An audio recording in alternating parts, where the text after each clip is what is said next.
Wait, go on. Hello, Bla Xit Family. Guess who's joining us for dinner today? African Tigress. Yay! And the happy companion, and Sarjo, and Adrian, and Capri, and Yuba. Yuba's here too. So Bla Xit and Ida's here. Ida, come and say hi. Come on, don't be shy. Say hi, Bla Xit Family. Hi, Bla Xit Family. Thank you, Ida. Okay, so Bla Xit Family, what a surprise. I mean, how many lives? I don't go live for weeks, and then you get like 3 in 1 week. What a treat, what a surprise. You know why? Because these are big, changing, history-making, life-changing, enabling times. And I'm here with none other than our queen, our princess, African Tigress. African Tigress. She's here in the Gambia. That's right. So everybody, I want everybody to say big up to the happy companion who's here joining us today. Thank you so Who's much. here in the Gambia also. Thank you so much. Sarjo and Adrian. So let's say hello to our special guest who's here in the Gambia, African Tigress. And if you want to join us on the live, I'm going to put the stream on the screen so you can join in. But if you go to our community page on YouTube, Greetings Family, Vital Empress. If you go to YouTube and you go to the community page, if you have a channel, then you can cut and paste the link from there. But also, it's on the screen for you to see. So it says the quality is very poor. Sorry, Dempsey. Let me check. Yeah, let me check. Everybody's going to check now. Here we go. So we're talking African liberation. And let's have a look. Airplane mode. Let's have a look. What can you see? Looks fine to me. It's okay. It's not very bad. It could be better. Turn mine off. Maybe they try and play it at a higher quality on their screen. Try and play it at higher quality on your screen. It might be better. Okay, from where we're standing, it looks fine. So maybe it's just the way the stream is running today. Never mind. That's technology for you. You can't get it right every time. But we are filming this from this camera here. So you will be seeing this live. Also, we'll be filming this as well. Okay, so great. Turn it off because it will delete. It will interrupt the stream. Right. So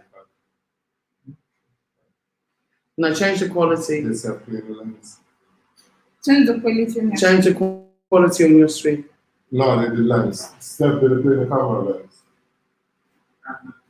Let's try and clean the camera lens. It might be the camera lens. Yeah. We'll just try and correct this before we go into. Look like it, sir. Sorry. We're just going to try and change the quality. Sir, look at it. Forget about this one. Hang on a minute. Okay. This mic's not on. We're going to try and change and improve the quality. So usually it's quite good. Or maybe we change cameras.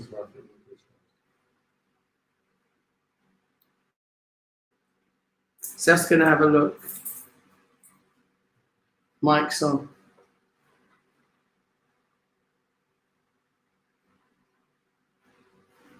Okay. Yeah, so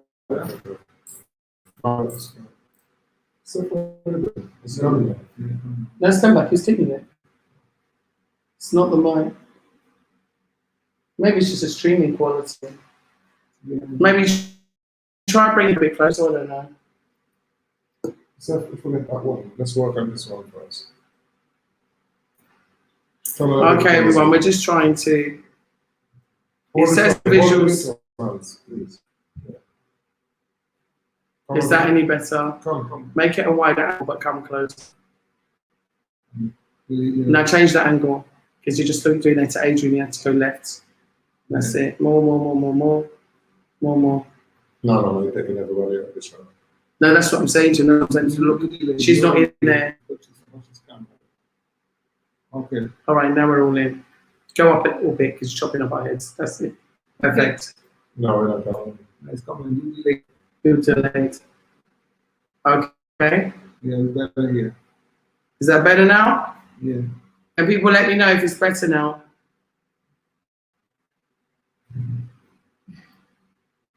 I'm saying go out and come back in. I don't think that makes a difference, does it? I think so. It's okay now. Oh, it looks all right now. All right, listen, this is probably the best that we can do. So let's just go ahead. Can you hear us? That's the main thing.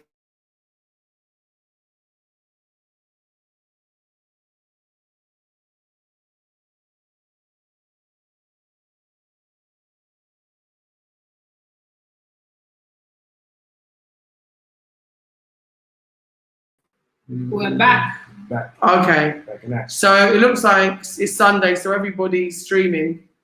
So we're a little bit unstable. So we're going to try and make this a quick one. We have African Tigress here with us. And welcome to the Gambia. Thank you. So excited to be here. I mean, I want to be everywhere, but I always wanted to be here, and I wanted to see, and I wanted to surprise you. So it worked. It was a great surprise. I was shocked. I just finished work this morning. I was filming on location in Khartoum because I'm working with some Gambian real estate agents, and they both have some beautiful land in Khartoum.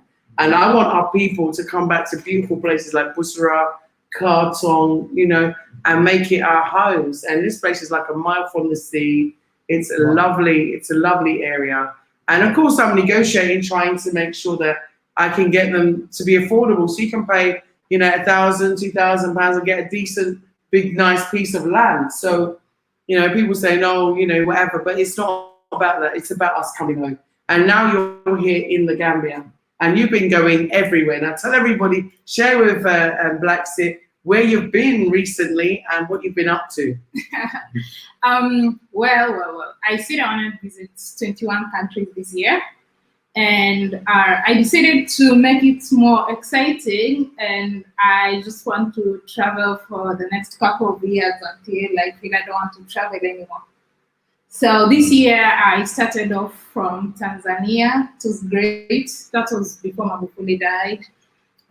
Yeah, in Tanzania. After Tanzania, I went to Nigeria. From Nigeria, I went to DRC Congo, Congo Kinshasa, some people call it. Then Ethiopia, then Senegal, then Gambia. Wow! So you know you're now making your way around the continent. Tell me a little bit about your experiences in each location. Wow, it's very interesting.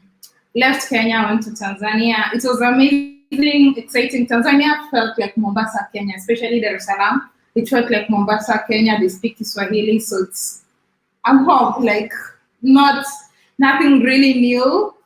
Same experience. Language, no, not a challenge because they speak Kiswahili too. English and Swahili, they speak that.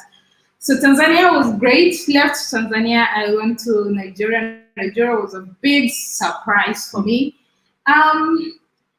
From the airport all the way, there's a lot of people. It's very hot. So, you know, coming from Kenya, it's a bit chilly, especially Nairobi. So when you get to Nigeria, it's quite hot. So sometimes you find that maybe you're overdressed, so you have to change and not be light. Got there, the truth is my first day, I didn't like it. I had an accident the first day. Yeah, I was watching you. I was watching you. Yeah, but I didn't want that to ruin my experience. So I didn't want to focus. I just like kind of pushed it, kind of ignored it, so I can experience the side because I mean, it was an accident.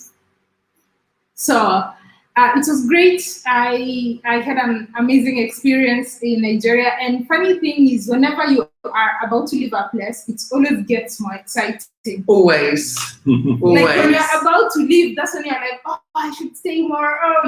Sometimes you can end up meeting amazing people towards the end, and you're like, should I extend or should I not? But I already had my ticket. My next stop was Congo. Congo is different. Upon landing, you must take a COVID test for $45. got there. It's a big city. Lagos and Nigeria, actually like the biggest capital cities in Africa. Lagos and Nigeria, they're the biggest. So by the time I was getting to Congo, I faced kind of a lot of challenges, especially with the language, because I speak some French, yes. They don't speak English, they speak French and Lingala. So I speak some French, but now they've coined and they've created a language, a mixture of French and Lingala. So they have their own slang. Wow. Which made it very difficult for me in communicating, but then a lot of Congolese diaspora, actually in Congo is where a lot of the diaspora connected with me. They also watched my channel and connected me with people on the ground. So it kind of became much easier towards the end. But initially it was a very big struggle, but it's a beautiful country. I managed to go out of the capital, Kinshasa. I went to out of the Congo, it's called Congo Central, in the provinces, in the villages. There's a lot of fertile land. It's so beautiful. I mean, for people who are interested in farming, I think Congo is the place. And who knows, you can get some gold. Like the land there in Congo, chances of getting a mineral in your land is so high. I'm going Congo. Everyone knows I love my crystals, yeah? Yeah. So a lot of, actually that time when I was in Congo, that's when there was this story of a mountain full of gold. That was, yes, I saw that. Yeah. I was like, why did they film it? Why did they put it on YouTube? Like, you have gold, shh. You know what I mean? The colonizer will be there any minute now, yeah. Yeah, so that time there was this mountain full of gold, and a lot of people would tell you that if you go there, you're most likely, like your piece of land, you're most likely to get some mineral. But I think maybe because of their mindset and all that, I don't think a lot of people are really farming. A lot of people want to be in the city. Kinshasa is so big. Now, it's so big that there's issues with transportation. Wow. Sometimes I remember a time we had to walk for 1 hour, 30 minutes because there's no like the vehicles are full. Wow. So if you're a taxi man, that's a good place to be. Yeah, but then they also don't have like Uber or something. So I cannot take random taxis. I prefer if I'm in a place and they don't have like organized transport like Uber, something like that. I prefer to like maybe take public transport, the buses. Yeah. Not a random taxi that's, I think, by the side of the road. Maybe that's something someone should invent in the Congo, like an application where someone can just request for a cab and go. No, well, that's a problem. So we have to look at the solution. So we see an issue. There are many diasporas out here. Hey, that's an idea. Work on it. Yeah, so that's something that's, I mean. Virginia says she's very proud of you. In the comments. So African Tigress is live in the house with Bla Xit. So this is African Tigress, the Happy Companion, and Bla Xit all in one room. Power to the people. Yeah, power to the people. And so listen, I'm just gonna jump to you. This is the Happy Companion, also known as THC. And he ain't gonna get you high, but he'll get you by. You know how we like to rhyme. You know? Yeah, we do. You know where he from, you know, so I gotta go with the vibe, you know what I'm saying? He's live. So tell us all about your trip to Nigeria and your experiences there as well, because you know, all of us got Nigerian DNA. Exactly. All of us got Nigerian DNA, so I guess I do too. Yes, you do. You do. Yeah. Well, you know, a few years ago, I think 2008, I first took a DNA test, National Geographic, genographic, genome, like all over the world.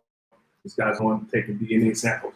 Took the DNA sample. I gave my sample, maternal and maternal, X and Y, whatever.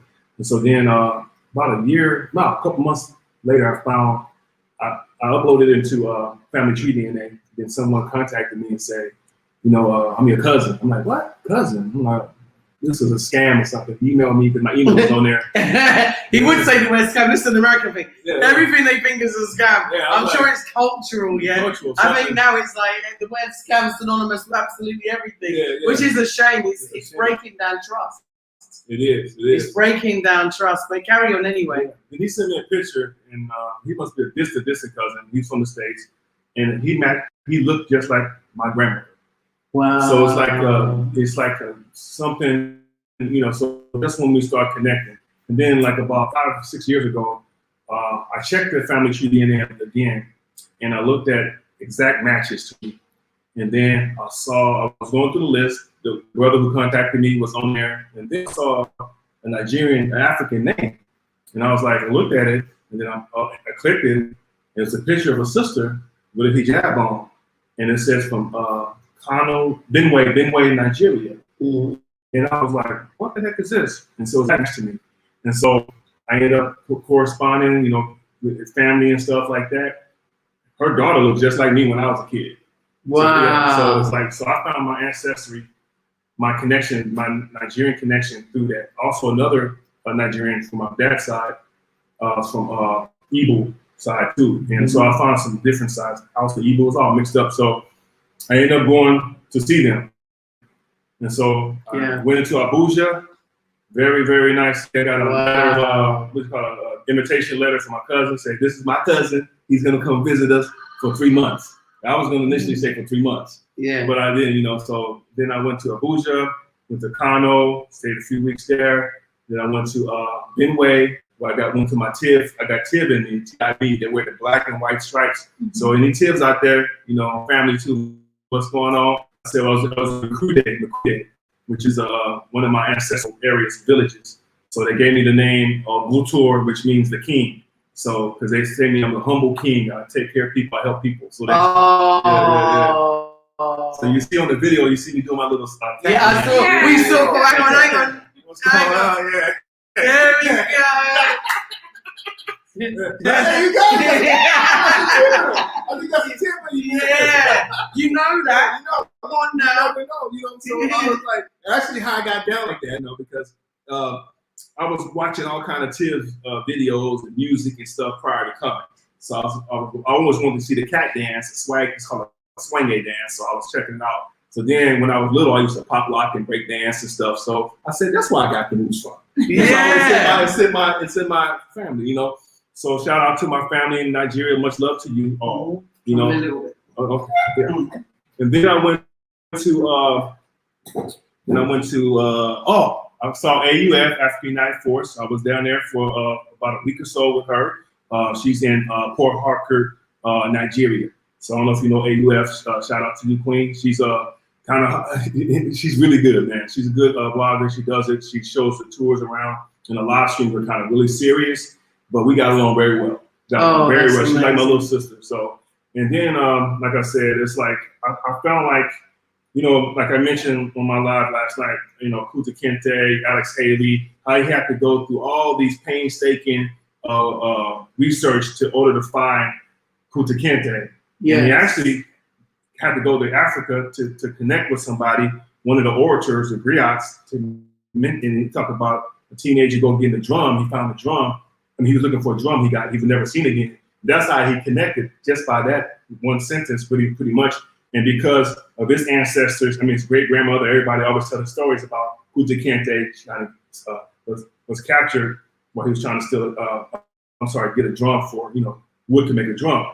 So long story short, the DNA is very good. I think if you're a continental African, if you take a DNA test like Ancestry or something like that, 23andMe, family tree DNA and all that, you will find your ancestors who were taken.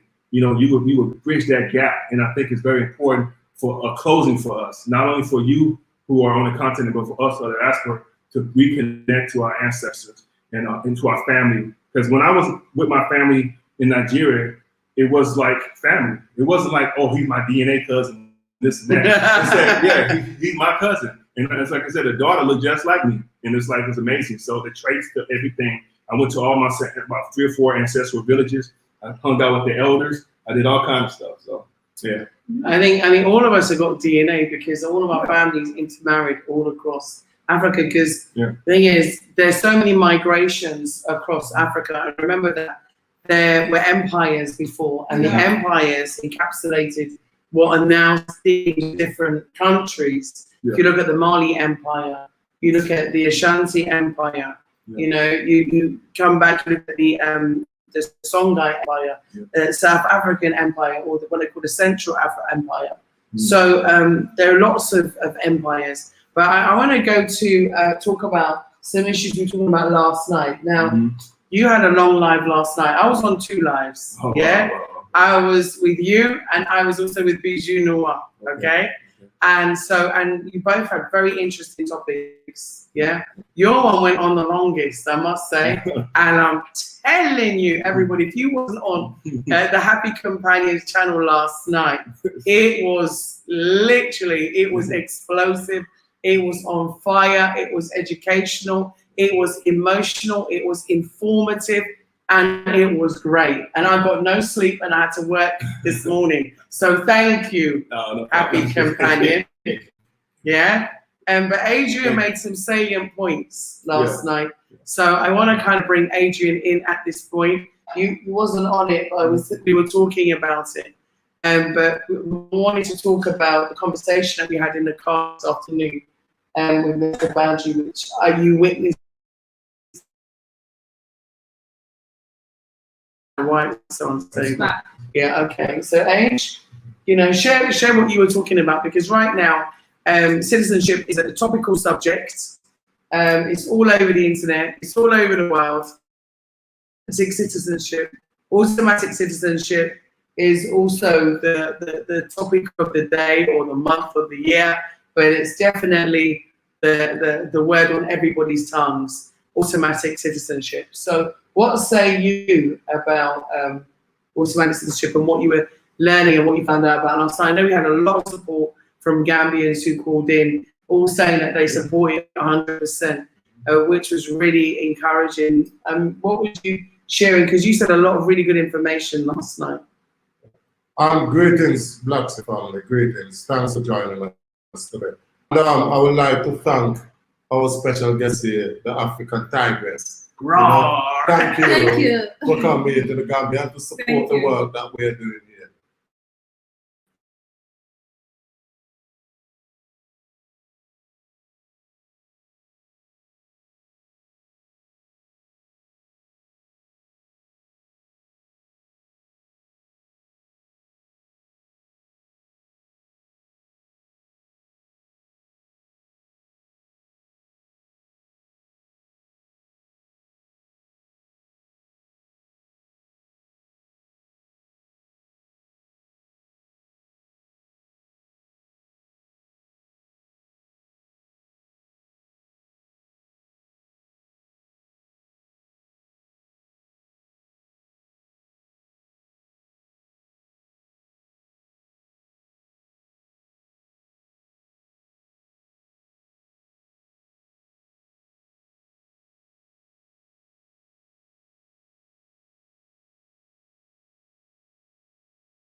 Okay, so we're live. We're back again. Sorry, it's the stream. No, it's not the end of the stream. We're back.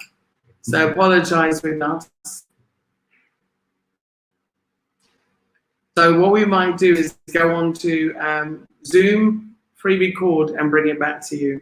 But I am filming anyway, so it will be edited so you can hear. Watch it. Can you hear us?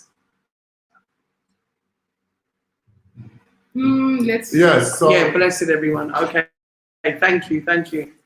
So go ahead, Age. So I was welcoming our sister African Tigress to be here with us today. We are so happy that she made the journey here to the Gambia. So we know that our work is not in vain. And brother Happy Companion, I'm still tired from last night. We spent 6 hours on live, and it was good. Brother Mr. Jallo, thanks for your contribution as a Gambian still, We all share ideas and we was really respectful to each other. We are adults and we don't need to be throwing insults around, I've seen that on other channels, but that's not how we conduct ourselves as African. Africa, our number one thing, priority is for each other still. We might have different opinions, but it doesn't mean we have to cross that line with each other. You know? What is happening here now is a new awakening. It's a new awakening. It's something that always will happen. Many people have started this journey of repatriation and coming back home to Africa. This is nothing new that Bla Xit is talking about. It's nothing new that Cord is talking about. It's nothing new that the Happy Companion is talking about. It's nothing new that African Tigress is talking about.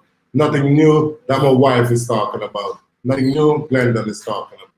You know, and so this is like a new beginning coming. Black people, we had enough in the West. We have enough of the bad treatment. We have enough of the racism. We have enough as being looked down upon as second-class citizens. We have enough of police brutality. I know we want to come home and be with our kind. And the only way we're going to eradicate racism is to leave it behind and come live with your own kind. Right? We know when we come here, for instance, it's going to take time.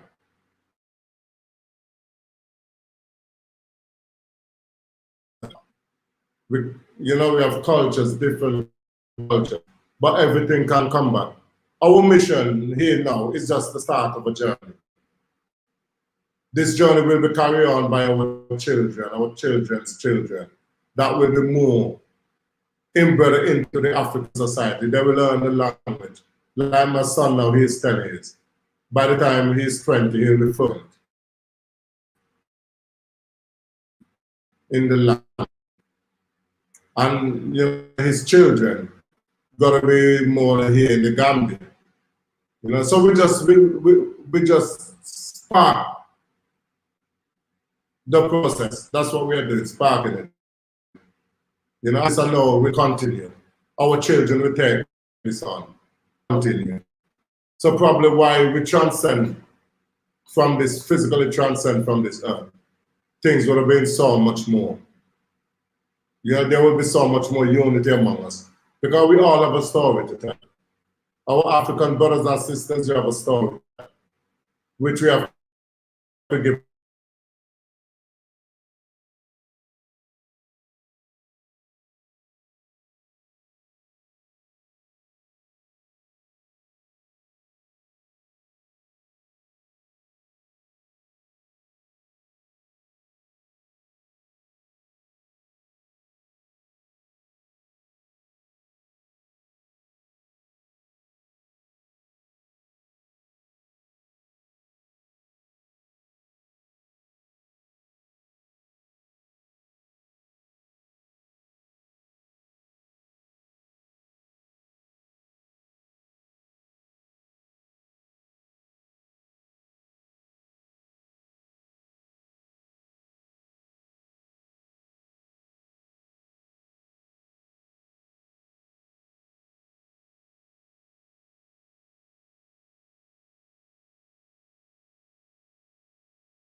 So we apologize. We apologize. We don't know what's going on with the stream. Usually it's really good, it's really clear, but we seem to be having an issue today. So we do apologize. It was kind of like, oh, the quality is much better now as well. Yeah. Okay. Yeah. So yes, so back to where I was before we got interrupted. What I'm saying, we are here. We're now starting a process of reparations.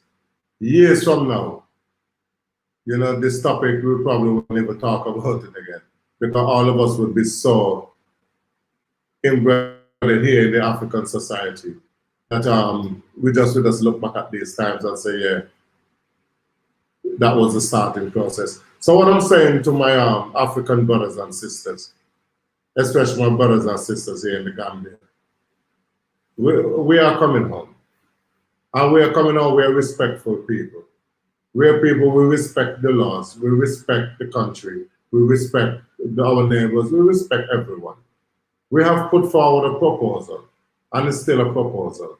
I know some people might not like the words that we use, but I want you all to just understand this is a proposal.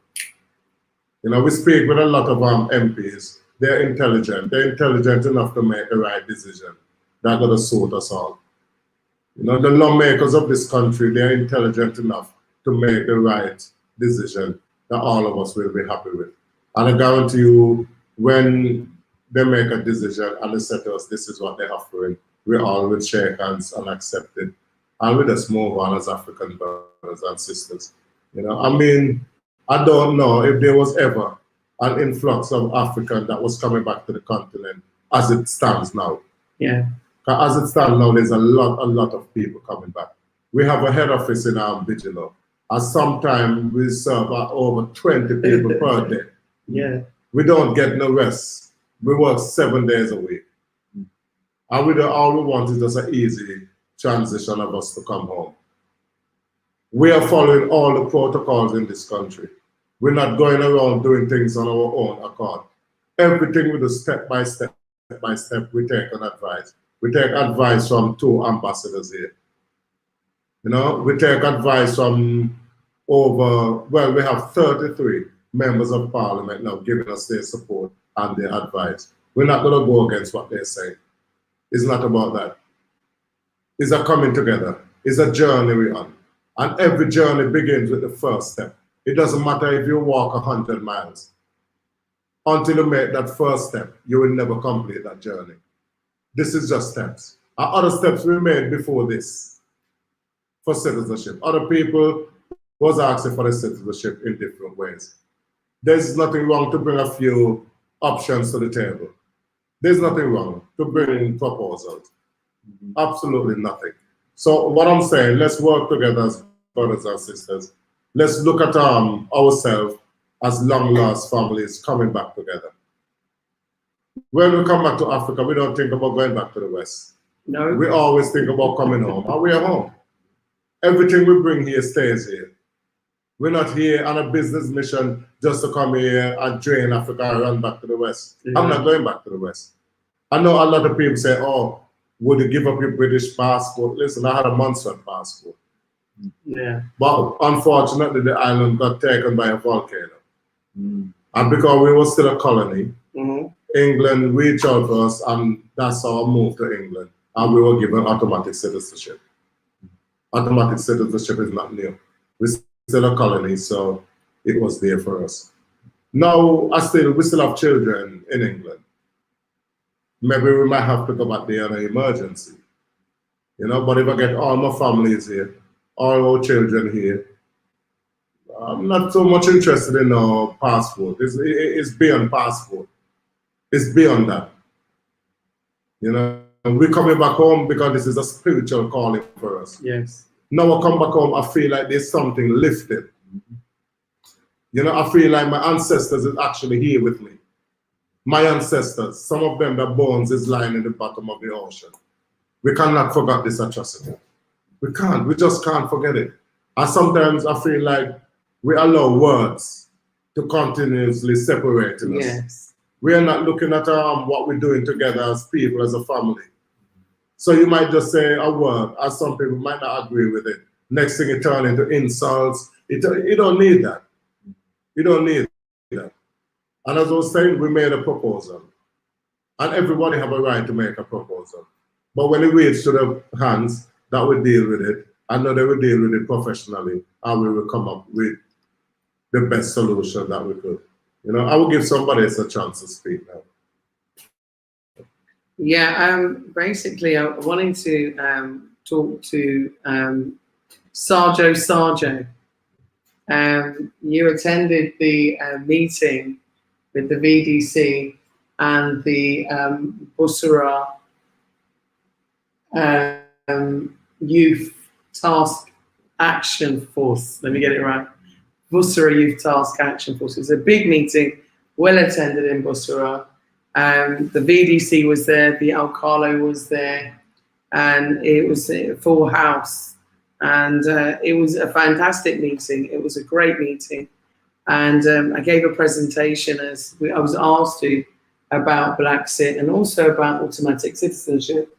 Because, of course, sensitization also starts here. What are you asking for? You understand?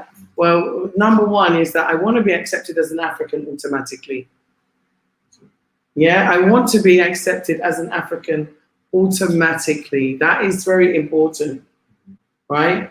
Your citizenship, wherever you get it, you need to be accepted as an African automatically first. Because that comes before everything else. For the passport. Exactly. So when people are talking about automatic, I'm not expecting you to get to the airport and you be given a passport. That's absolutely ridiculous, absurd, and is just not practicable, and is an absolute preposterous kind of assumption to make in any case, because it's just not feasible. So what we were talking about is the fact that many people that are repatriating, like yourself, Yes. you've arrived at the airport, yeah? Like yourself, Sergeant. Yeah? You arrived at the airport, and what happened when you hit the airport? And then explain what happened when I asked if I was African yesterday. Yeah, so go ahead, I'm going to let you speak. Okay. Speak up, though. First, I'd like to say thank you for the African Tigress for being here. Good surprise to me, anyway. I heard that you were in the area. I heard something through the grapevine, but I was totally surprised to see you here at Juliet residence. And the happy companion, hey, forward to you, brother. Thank you. And Juliet, thank you very much again for all that you have done so far with Blaxit, and for all the Africans in the diaspora who has reached out to her for assistance. She has done a great job, and she continues to do that with her husband, Adrian. They're doing excellent. So before I get into the meat of the matter, I'd like to say, people, look, the work that is being done here, it cannot be paid for. The work that is being done by Juliet and Adrian, it's insurmountable. It's a 24/7. It's to the benefit of African people. The rewards, I don't know what they are for them personally, but I can't see you working 24/7, all during the night, all during the morning. I mean, I don't see the financial rewards at all. So cut it out. Whatever nonsense you think is going on, listen, we have work to do, and we as African people need to unite and get the work done. Going on the media platform, trying to discredit another African person for doing work, I think that's the wrong thing to do. If you have an issue with them, get to them behind closed doors. Let's sit and trash it out, work it out. If you have to sit there all day, all night, let's work it out. But the media is the wrong place to do it, because the enemy is there looking, and this is all the enemy needs, to know that we're fighting among ourselves, and while we're fighting, they're collecting, they're benefiting. So people, just check yourself. Now, to the meat of the matter, look, I had the privilege to sit at a BDC yesterday, and I'm telling you, people, us African people, they are ready, they are willing to work with us, they are welcoming us. I mean, it's unbelievable the effort that they're making to welcome us back into their community. Yes. All we have to do is come. They're not saying come with something. They're saying come. They're going to welcome you back into their community, and we'll work together to build whatever needs to be built, and it's a wrap, it's a done deal. But we got to come. For those of us who think that what was told to us by the media and the stories out there, I am testimony to what is real. It's garbage. They've been lying to us for years. Come and see for yourself.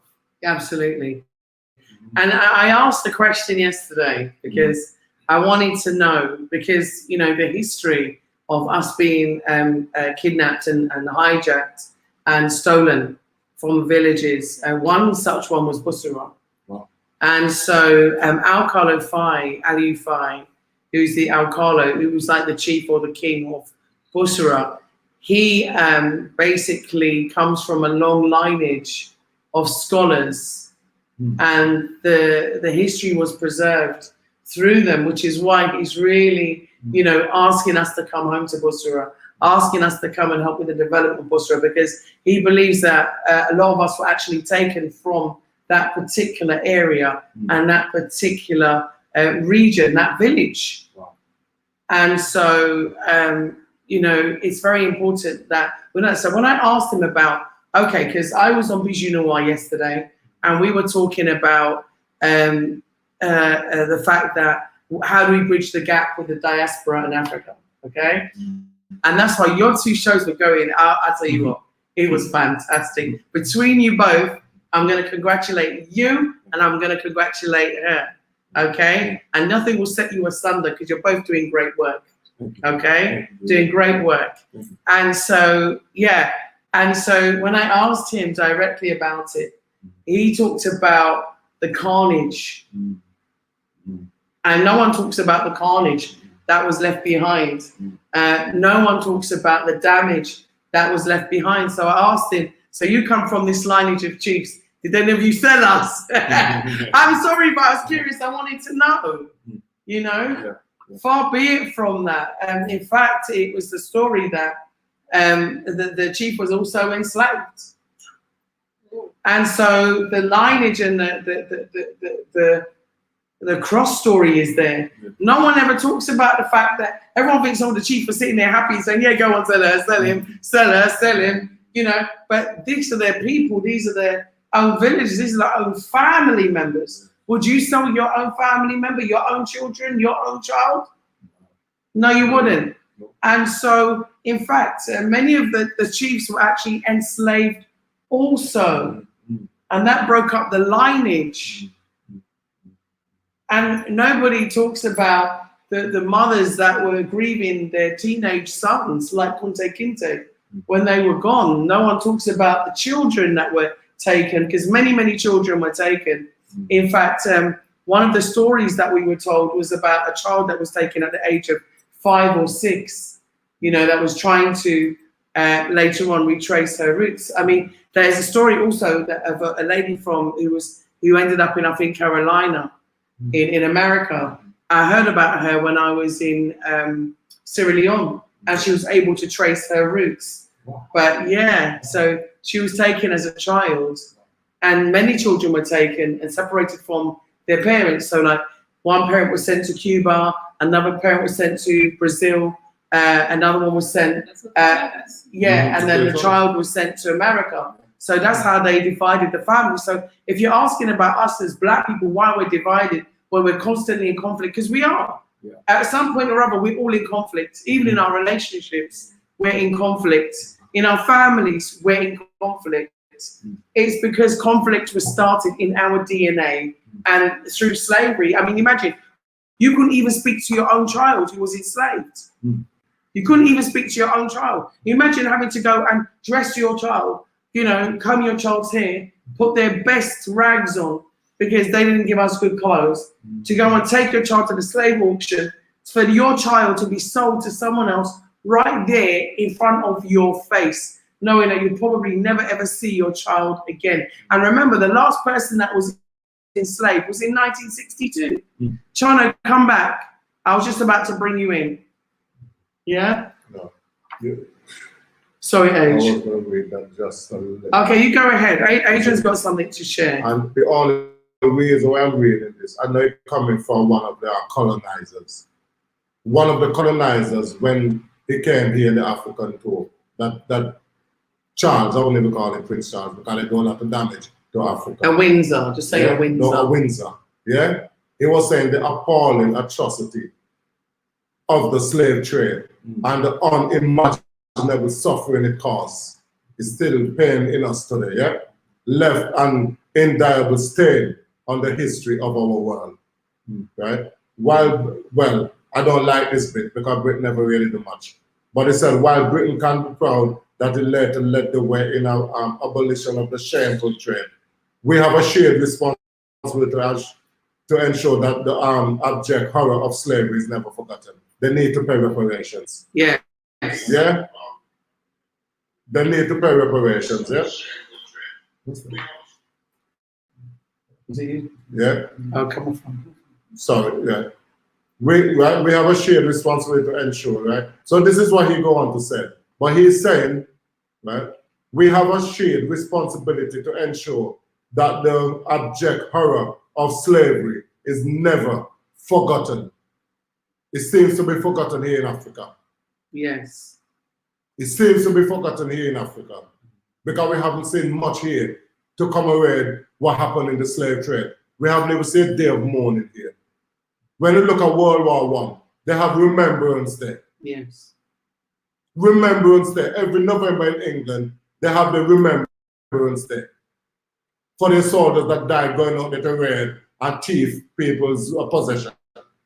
Yeah? But we, our ancestors, that was taken viciously off this continent, viciously, wickedly. Evil is what we face, evil going through the Atlantic Ocean. Some of us were thrown overboard for sharks to eat. Pregnant women stand up with feces up to their knee. And now I'm coming home.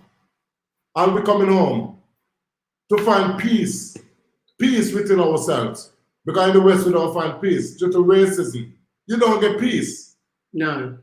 You still look upon as a third-class citizen. It's okay for police to still kneel on the neck until the breath gone left you. I pose for it as well on camera to show that they don't care about us. And now we're returning home. We are meeting a lot of obstructions. And when we look at where the obstruction is coming from, it's coming from the same colonizers that leave the laws here in place. I respect the president of Rwanda, because he actually repelled most of their laws. Yes, and most African countries can do the same. They can follow suit. Rest in peace, Magufuli. Yes. Yeah. Rest in peace, Marcus Garvey. Rest in peace, Nelson Mandela. Rest in peace, Kunta Kinte. This is something that we hardly see here on the continent. In England, they still teach us about the wicked Francis Drake and them evil, and the evil they done, and they keep their history.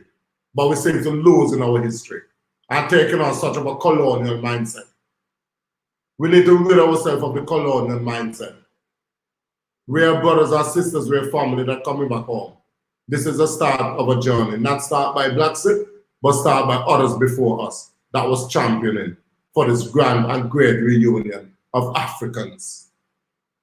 And it will happen one day. It doesn't matter the struggle that we are seeing now, the pain will ease.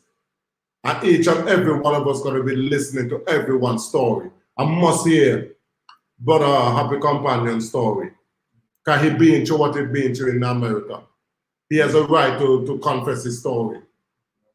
Sister African Tigress again. She has a right to tell a story. Because it's going to be different to the Happy Companion. My wife, Brother Sergio, we have a right to tell our story because one thing we have in common, colonization destroys us, yes. All of us.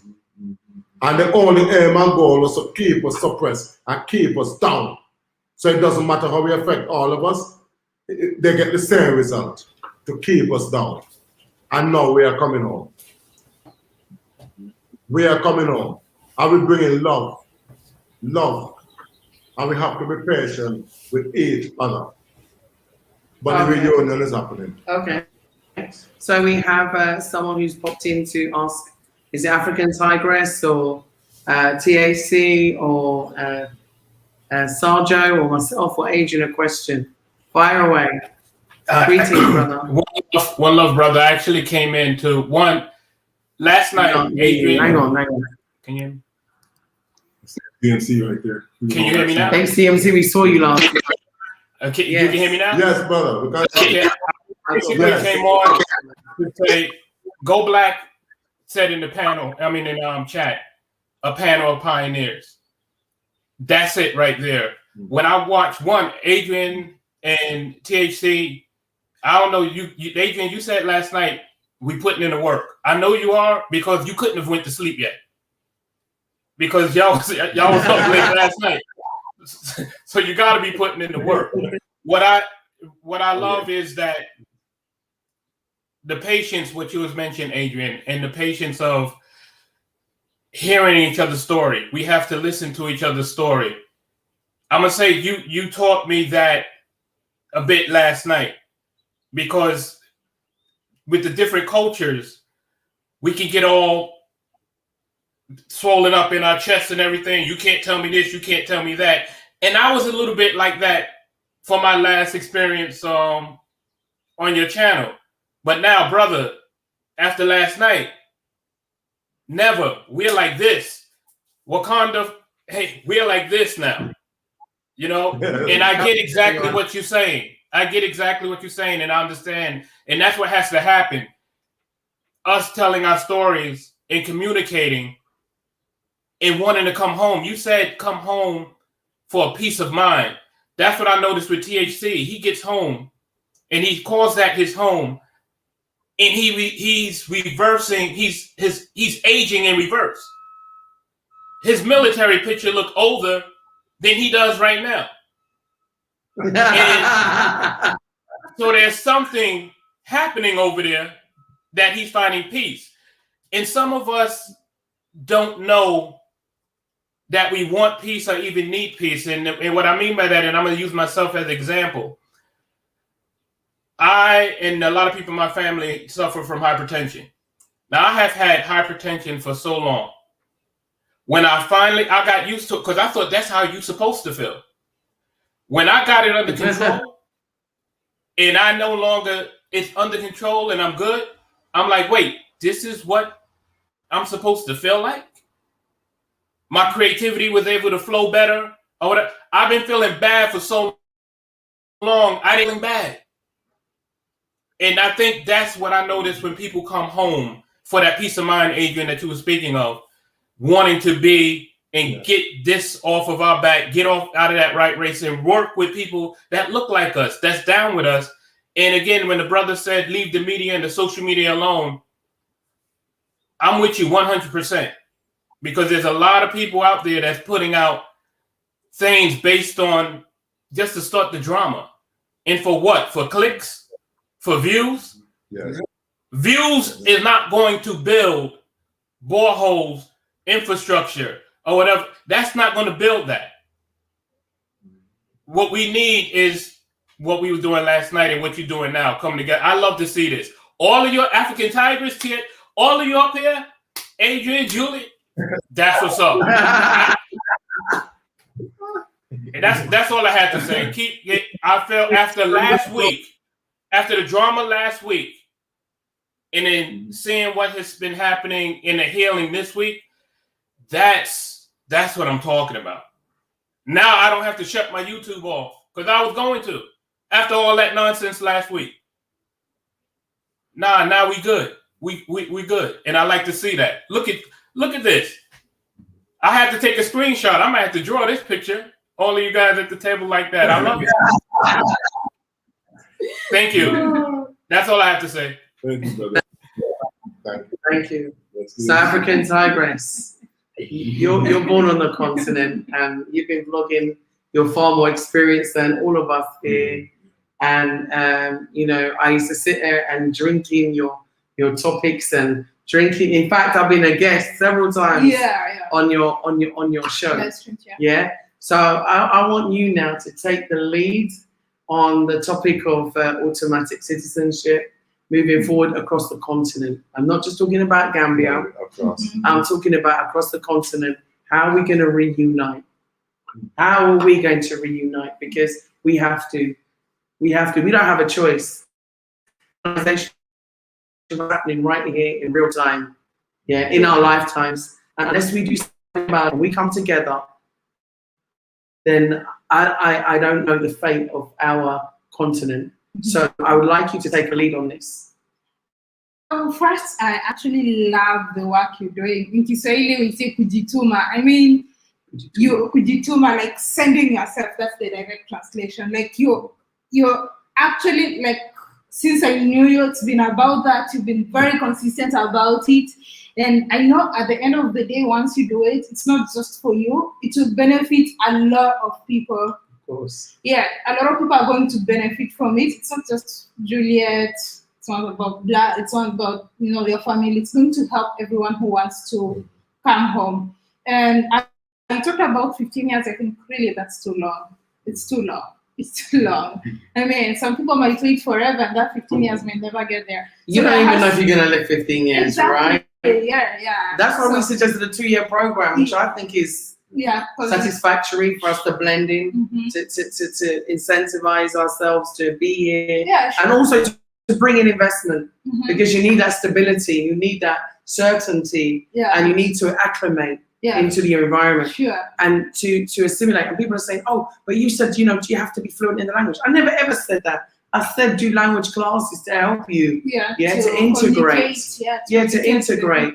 We're the ones that's actually going to be delivering the language classes. So it's not like we're leaving you on your own. We're here to facilitate and to support. We help people to find their homes, to find their rentals, to find their land, to help them to build their fences. I mean, we do so much. It's like, I don't even know where Adrian finds a time in the week. You know what I mean? Sometimes I don't even see my husband. You know what I mean? He married to Bla Xit. He's married to you. But I mean, go ahead, my sister. Sorry to interrupt you. So I know, and I kind of feel there's going to be positive outcome out of this. And when you look at countries like Ghana, Sierra Leone that already reached out, I feel there's once Gambia accepts and another country accepts, it's going to open up to the whole continent. So I think right now, maybe because some people, due to colonization and all that, they might find, especially leaders, they might find that to be a new concept. Like you just come there, citizenship, how, and a lot of people don't understand, how do you give up your UK citizenship for an African one? How do you give up your US citizenship for an African one? So a lot of leaders also probably don't understand, because the people from the continent, a good number of people always think the West is the best because they've never been there, but that's what it's been marketed. So because of that, even the leaders who've gone through this system thinking, so they don't understand that concept, and the constitutions that we have that were created for us, that's what they kind of have a way that they limit that you can't get that. So there has to be like constitutional changes across different, because the constitutions we have, some of the laws they're not working for us. They were created for us. We didn't create those constitutions. They were created to keep us divided.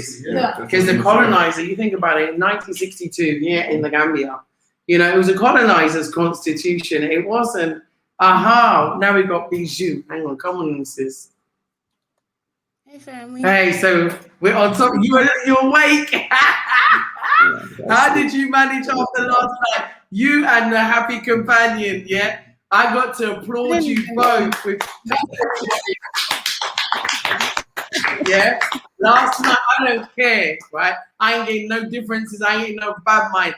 I got to give you both credit where credit is due.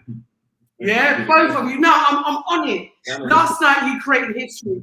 You created a bridge, Gina, and you created a solution, So between you both, I don't business about shows and about YouTube and whatever. You're my sister, you're my brother, and I love you both, And from today on in, we're all gonna love each other, YouTube is not gonna divide us. Opinions are not going to divide us. Insults are not going to divide us, because I insult people too.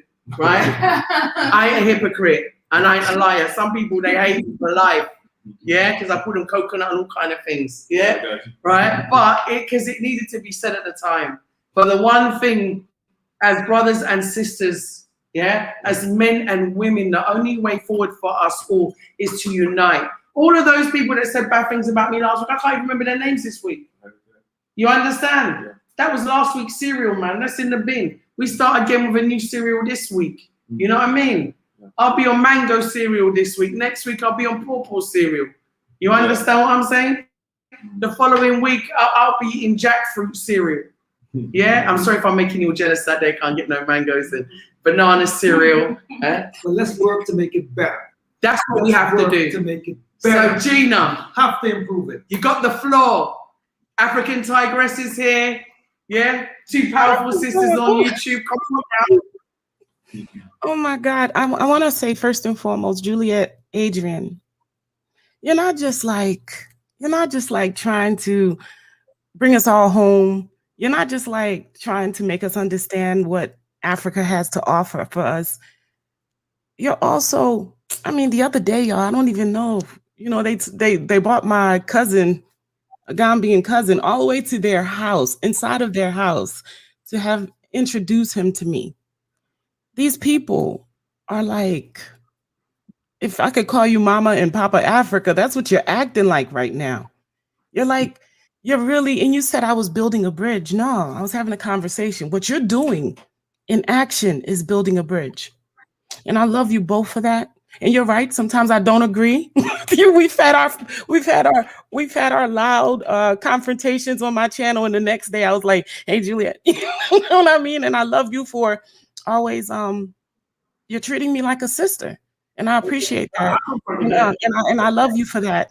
And I want to take a moment to say, a lot of people don't understand this coming together, this coming back together. It's not gonna be easy flowing. This is some wild stuff that happened, and it's gonna be some wild flowing back.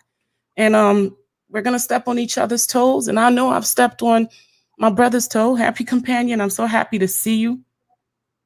I wanted so many times to have an opportunity to tell you how much I love you and I respect you and appreciate you. Yes, I had a moment that I didn't agree with my brother, but I don't think you ever understood. Like, I made it very clear on my channel that there is so much love here for you. And it's gonna, and that's not gonna change. And that's never gonna change because I know your heart. I know your heart, and I know what this man was doing when nobody else was doing it. He was reaching out to little platforms like mine, and he was like, yo, I like your work. I like what you're doing. I see potential. Well, I think I had like 200 subscribers, and a happy companion was like, come to my channel. People need to hear you. You don't think that I forgot that, did you? You don't think that I could ever not appreciate that, could you? No, man, I just disagreed with my brother one time. And maybe I handled it wrong. But I love you. And it was because I loved you that I even went into it. And I just need you to know that.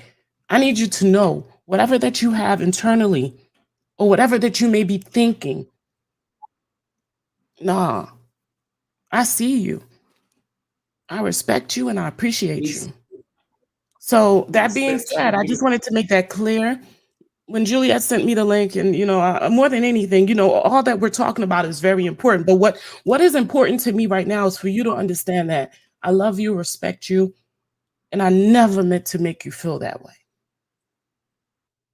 And me and you, we've been sitting in different places, broken. Trust me, because of everything that happened in between us. But I never stopped loving my brother, and I never stopped giving you your props. Period. Oh my goodness, you're making me cry. I want to tell Tigress something that I've always wanted to tell her, because she don't know. She started all this discourse. If it wasn't for Tigress and her channel bringing the continental and the off-continental together, there would be no Bijou Noir. There would be a lot of people. And it's funny because she saw us coming through like the weeds we were, and instead of choking on it, she gracefully started doing something bigger. And that's what makes you fly, sis. Thank you so much. And I appreciate you for what you did, because when I first came to your panel, I think I was still the same, emotional, a little, being as open as I could. And there was a lot of people that wasn't receptive to it, but you kept letting me in. You didn't stop letting me in. and inspired me. So thank you so much. I appreciate you.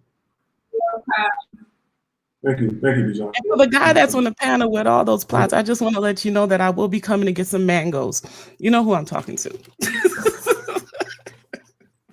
I got you. Hey, listen, you made me cry today. I didn't even know what to say. I'm just a cry baby, man. I go to sleep crying. I wake up crying.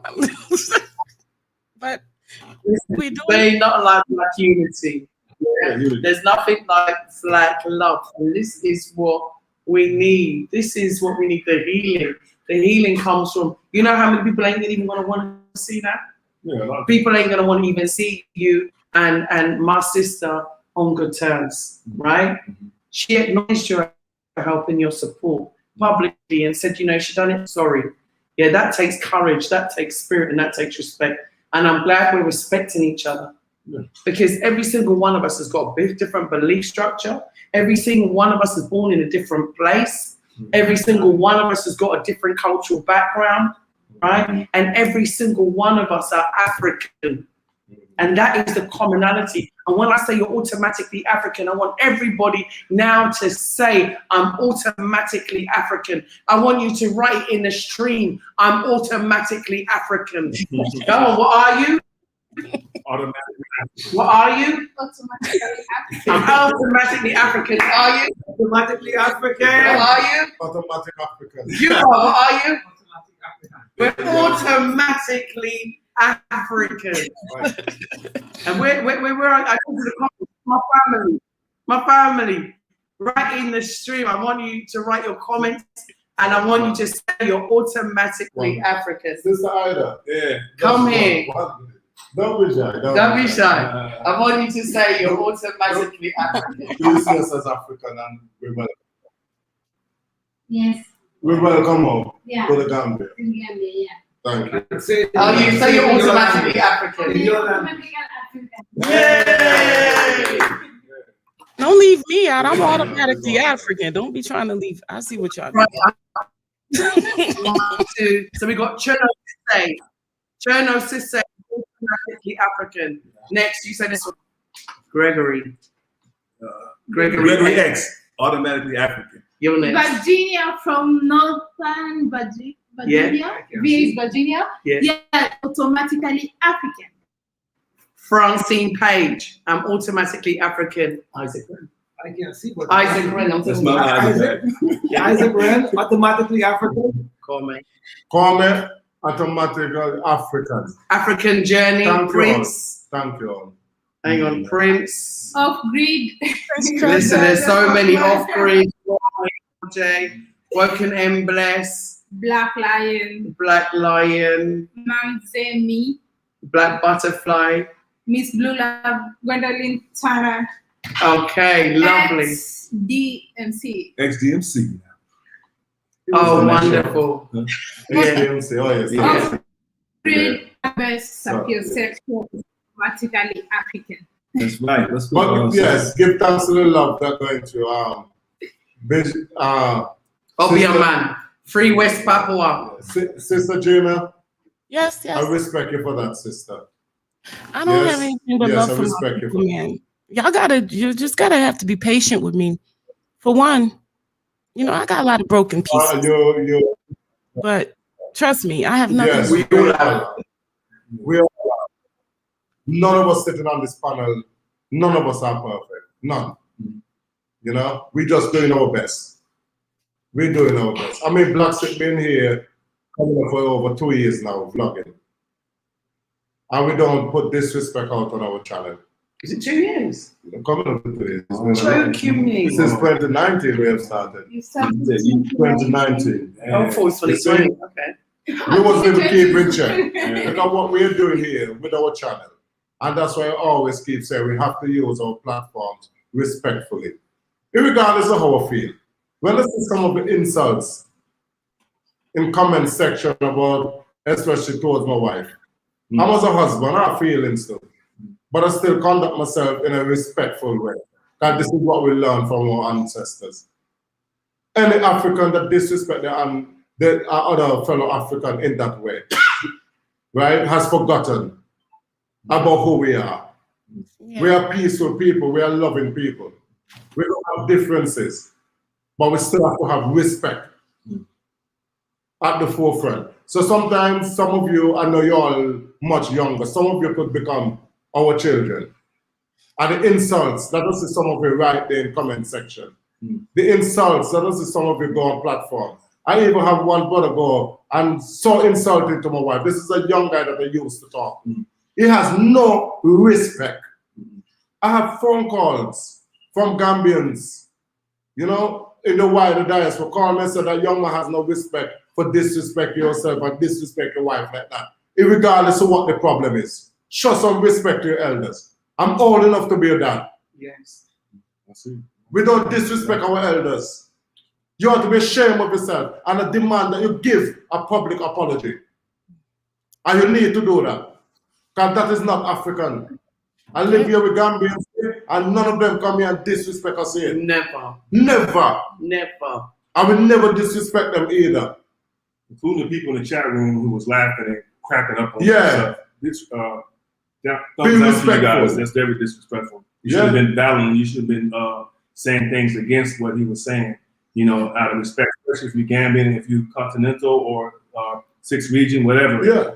Elders are elders. You should be respected regardless. And to put somebody on a platform and call somebody wife out like that, that's cold-blooded, man. That's very disrespectful. You can go on my channel. You can chop it over me anytime, man. I think I know who he is, but yeah, I've seen something like that. I used to speak to him. Yeah. Respectfully. Yeah. Stop the disrespect and the arrogance. It only leads to ignorance. Mm-hmm. That's not what we're about. Mm-hmm.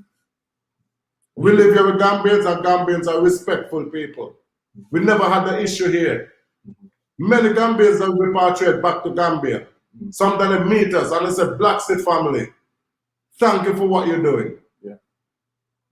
We always put your channel on just to see what's going on in the Gambia. We love what you're doing. You all don't bring on negativity. You all always keep it positive. That's right. And show the positive side of Gambia. We appreciate it. That's why now we repatriate back home. We move back, we build our houses, we live in here. Thanks.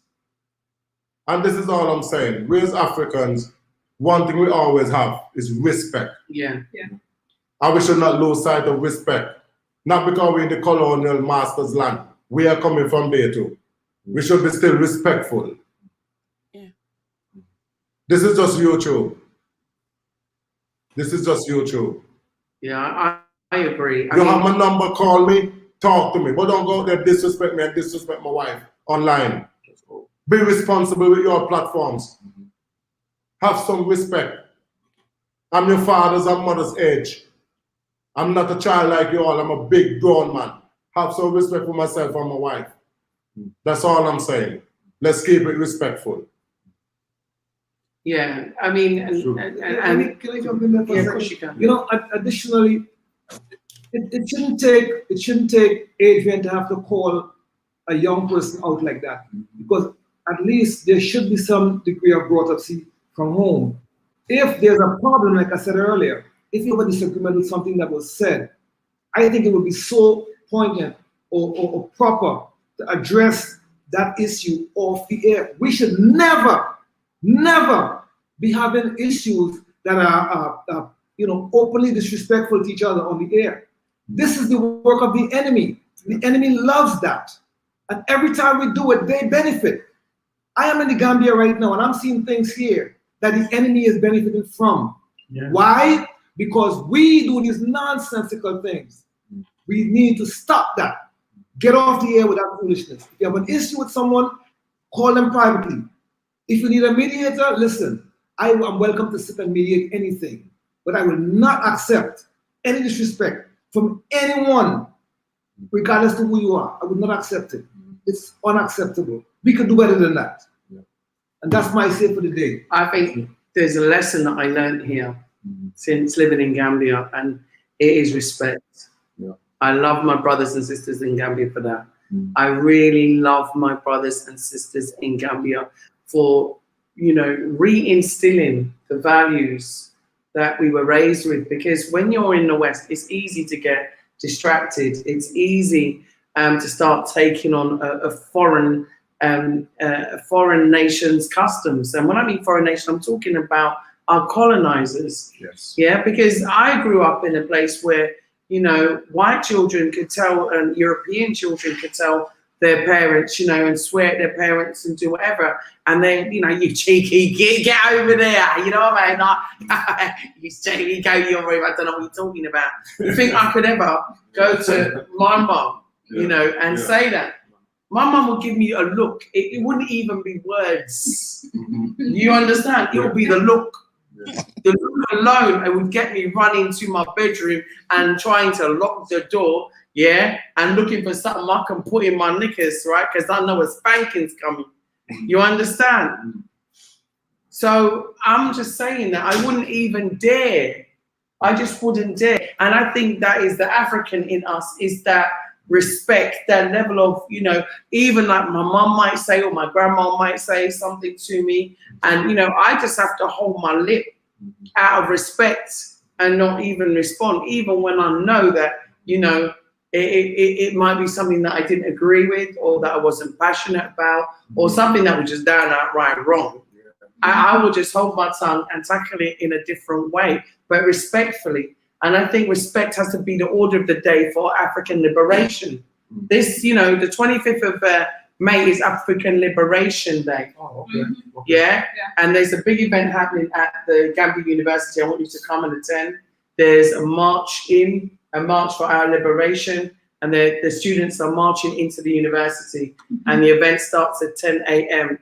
So, you know, this is a day to be celebrated here in the Gambia, because it hasn't really been celebrated as much. It's also Africa Day, which is a holiday. Yeah. And I'm asking them to call it Kunte Kinte Africa Day, so we can have a commemoration for our ancestors that died as a result of the transatlantic murder trade. That's what I call it. Yeah, it's transatlantic murder. That's right. Kidnap murder. Yeah, kidnap murder. It's a crime. It's a crime. And we're all victims of a crime. And that's why I say I'm automatically African. I am just the evidence of the victim of that crime. It is a war that has been waged against us, and it's still being waged against us now. Of course. Yeah, right now, if you ask me, I'm in World War III. I'm in World War III. Yeah, because this is a bio warfare that I'm seeing right here, right now. Whether people want to say it or they don't want to say it, it's a bio warfare. Whether it's in a syringe or whether it's being put up your nose, it's bio warfare. And, you know, people can say, okay, Julia is a, what do you call it now? What do they call me again? Conspiracy theorists. That's right. Yeah, conspiracy theorists. It's a whole new word, yeah? Until conspiracies become fact, then where do you go? And these conspiracies are becoming fact, because when I left the UK, I told everybody, this is coming, yeah? I'll watch what people say. I'll watch them alternative channels. I know this coming. I'm getting out. You coming with me? They're like, Juliet, I said, you and your alternative, you know, crazy conspiracy theories. But now that this pandemic has hit the world, and I told them, when you can't fly out, don't blame me. Yeah? When you can't get out, don't blame me. Because I told everybody on my channel, get out. Yeah? I showed everybody what was going on. I saw what people was going to go on. I even showed videos from 2005 that was planning this, that I was watching. So I knew it was coming. It's just a matter of time. And I'm telling everybody, before the second wave hits, get out. Right. Please, I'm begging you, fam. What do you think? Okay, I've watched you, and I remember even before this, when you started, you actually said it. You actually said it, and things are just unfolding. So I know, like I told you guys. Anyway, so about the disrespect thing, I think there's something that people don't understand. Just because we are content creator doesn't give you a right to disrespect us. Beyond being content creators, we are also human. Because if you come at me, I'll come at you. Like, there's no way about you disrespect me. I have no respect for you. We not, you know, there's this aspect that people think because you're here, you're on social media, so they can just say anything they want to you and all that, and that nothing can happen. Then you should just be okay with that and brush it off. No, we're human. We're human. We have to respect each other. And as Adrian said it, we Africans have respect a lot. Like you said, you can say something to, like, you don't even think, like, you will never even think about saying some things to your parents. You will like, I can't explain it, but it's just, by the time you're born, you know it. Yep. Yes. By the time you're born, you know it. Like, respect is mandatory. You just disrespecting people just because they are here doing what they're doing is not right. You know, I mean, have you faced any challenges? Have you, either of you? Because I mean, I've had a lot just recently, and I even had this lady. She had got her land documents and everything, and you know, I made sure that she had it. She went around and she spread rumors and lies. She went online. She went everywhere, and she said that she didn't receive her land documents. She said this and that. So I screenshot the fact that she got her land documents within 10 days. She got her alcohol transfer within 10 days. I screenshot it and I sent it. You understand? Yeah. And I said, this is when you got your land document. I don't know what else you're talking about, but you got this. Everything else will follow, you know? And it's not from me. Your relationship is with the landowner. And I've given you that bond, that relationship for you to continue, even for you to go and meet the Alcala, go into the village and, you know, be involved with the families and the people. But we have to stop coming in with an elitist type attitude as well. We have to come here with respect and patience, because things in Africa are done differently. And there's no, it's done. Actually, Tigress is quite fast. If you're able to do that in that span of time, that's really fast. Sometimes land transfer takes months. It does take months. Some do. Some do. And even when some do and they do take months, some people are still like, and then they want to say, oh, you're a scammer. No, then you're a scammer. And then, no, but you must be a scammer. And we have to stop. That's what I was saying about the mentality that we've got when we come here. Because Africa, you know, like when I was in England, people used to say the most terrible things. I'm not going to lie. I'm telling you the truth. People used to say the most terrible things. Like my friend was Nigerian. I said, you do business with Nigerians. They're scammers. Because what are you talking about? That's Kemi, man. That's my brethren. That's my sister. And yeah, we do business together. I don't understand what you're talking about. She is the most beautiful person on the face of the earth. You understand? She still does my dresses and stuff like that. You know what I'm saying? Yes, I understand. She lives near Abuja. And I could, for the life of me, you know, couldn't get these false judgments out of my head where they've, you know, tar brushed everybody with the same brush. You know, even the other day I looked on a website, I think it was for the American Embassy, and it was talking about warnings about terrorism for Gambia and Senegal and Casamance. I was like, are they having a laugh? Are they having a laugh? Like, where? You know, I'm pulling there around that region all the time. I don't know what they're talking about. We meant landmines. What landmines? What are you talking about? You know, but this is the misconception that they're spreading about Africa. And we have a duty to undo it. And that's why us as vloggers, when we have our content, use our platforms responsibly and respectfully to show the Africa that people don't see. That's why I respect you, African Tigress. Go on through now. Likewise. Thank you. So yeah, so you mentioned about people, you're asking if we face the challenges. Yes, especially when I was doing the daily live streams. Oh my goodness, the amount of hate emails I was getting, a lot of hate, until I was like, no, I can't take it. I stopped.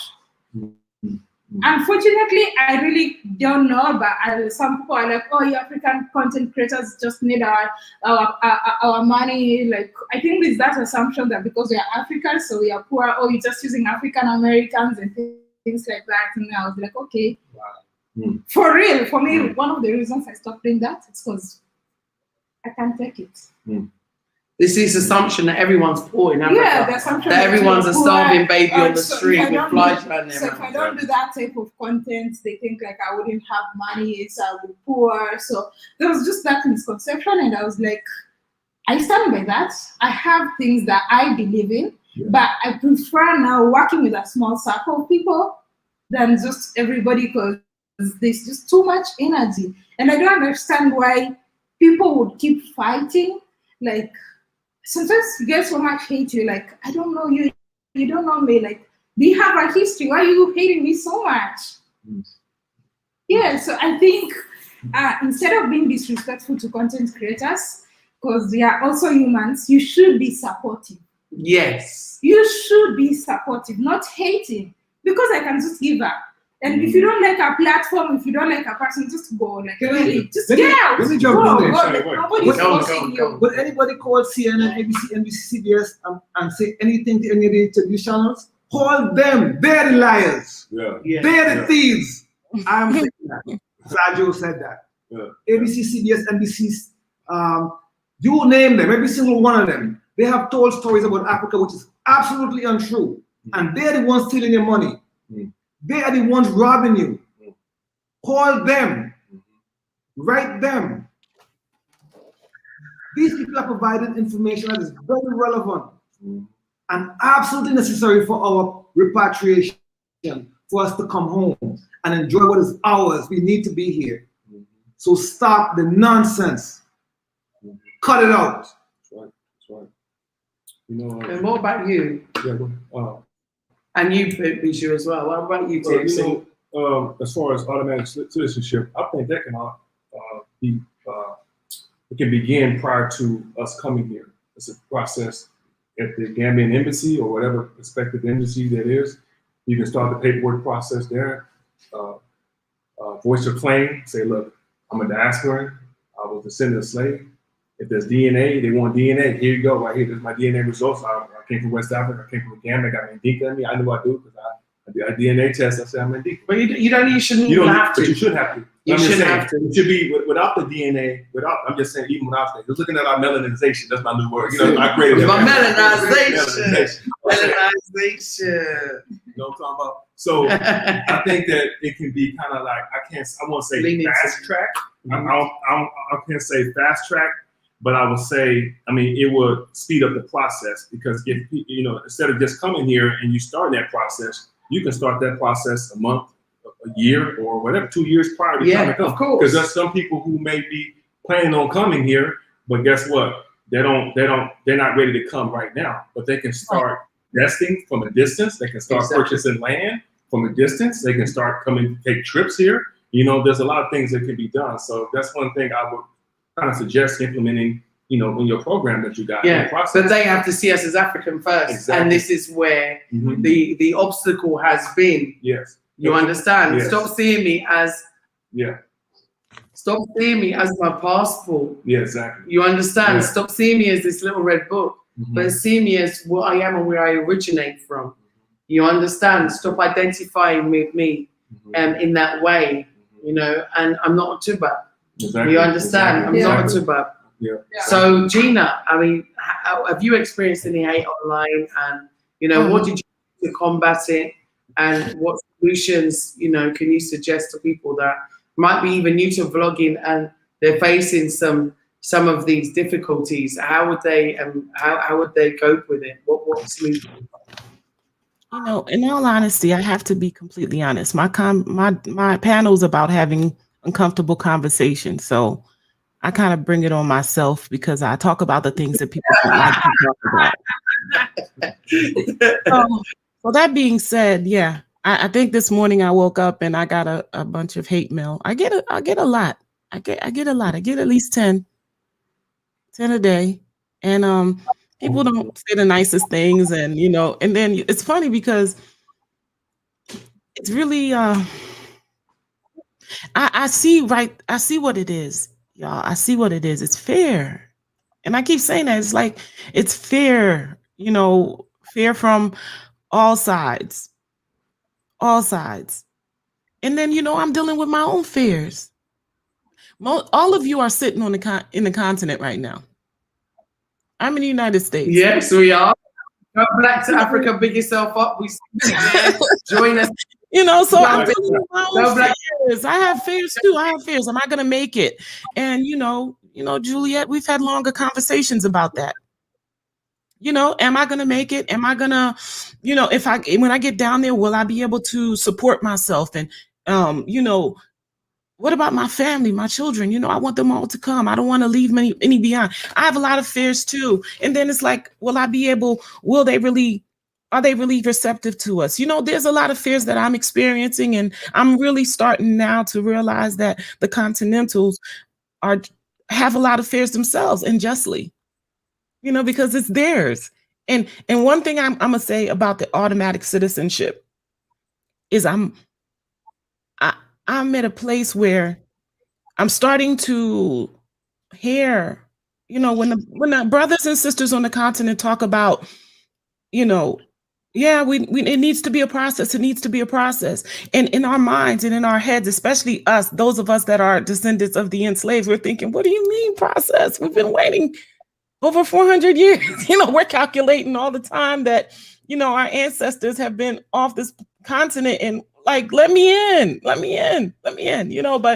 at the same time, they just got it. They just got the land back sometime in the 60s, 65, 60, somewhere around that time, colonization ended. And then this is something they just possessed. And now they're like, okay, then can I trust you to share it with you? I know your family, but can I trust you to share it with you? And I know that that's the discussion. I know that that's the discourse.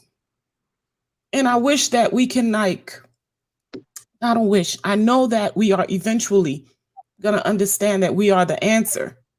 Us coming together is the answer for all our fears, because in like I said, unification is our superpower, and we're being held from it, from all those things that are keeping us divided.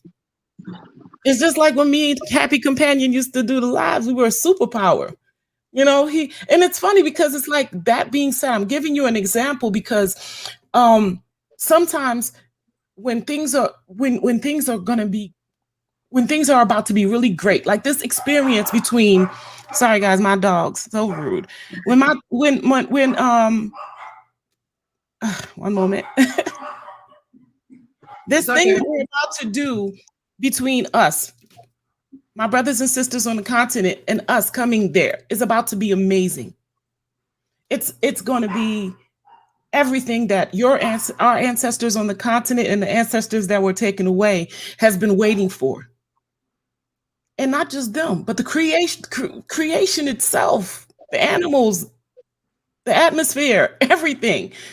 We were meant to take care of all those things. And we have to get through the ugly. We're going to get through the ugly as long as we can, in the end of the day, have our fights and then hug before we walk out the room and say, I love you and I got you. Yes, and that's the important thing. We can't promise. I can't say that on my channel that there's not going to be discourse. There will be, and there will be for you, Juliet. You're doing the work. When you do work, you're going to bump into stones. When you're digging, you're going to bump into roots and stones. You're going to have to take those out, and that's our process. But one thing that needs to be understood is I love you. We're coming home to you. We're not coming home to land. We all return to land when we die. But what we're coming home to in our lives while we're living is to our family. We're coming home to that, what we've been missing, and you are going to be receiving what you've been missing. It's going to be good. Yes. And as far as citizenship, I agree with Happy Companion. I feel like the process needs to start. You met your family then. I feel like.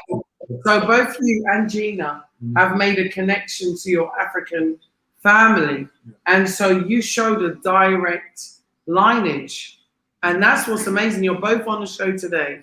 And you both have made that connection to your African lineage, to your family here on the continent, showing that, the distance between us is geographical. Yes. And we still have our origins. Yeah. And that's what's important. But I'm going to want to bring in Sam because he's been waiting for a while. I'm sorry. Hi, can you hear me? Yeah, we can. Everybody, this is Sam. This is the designer of the Bla Xit logo, the code logo. Sam is Gambian, and he's an African, and he's currently in the diaspora. Okay.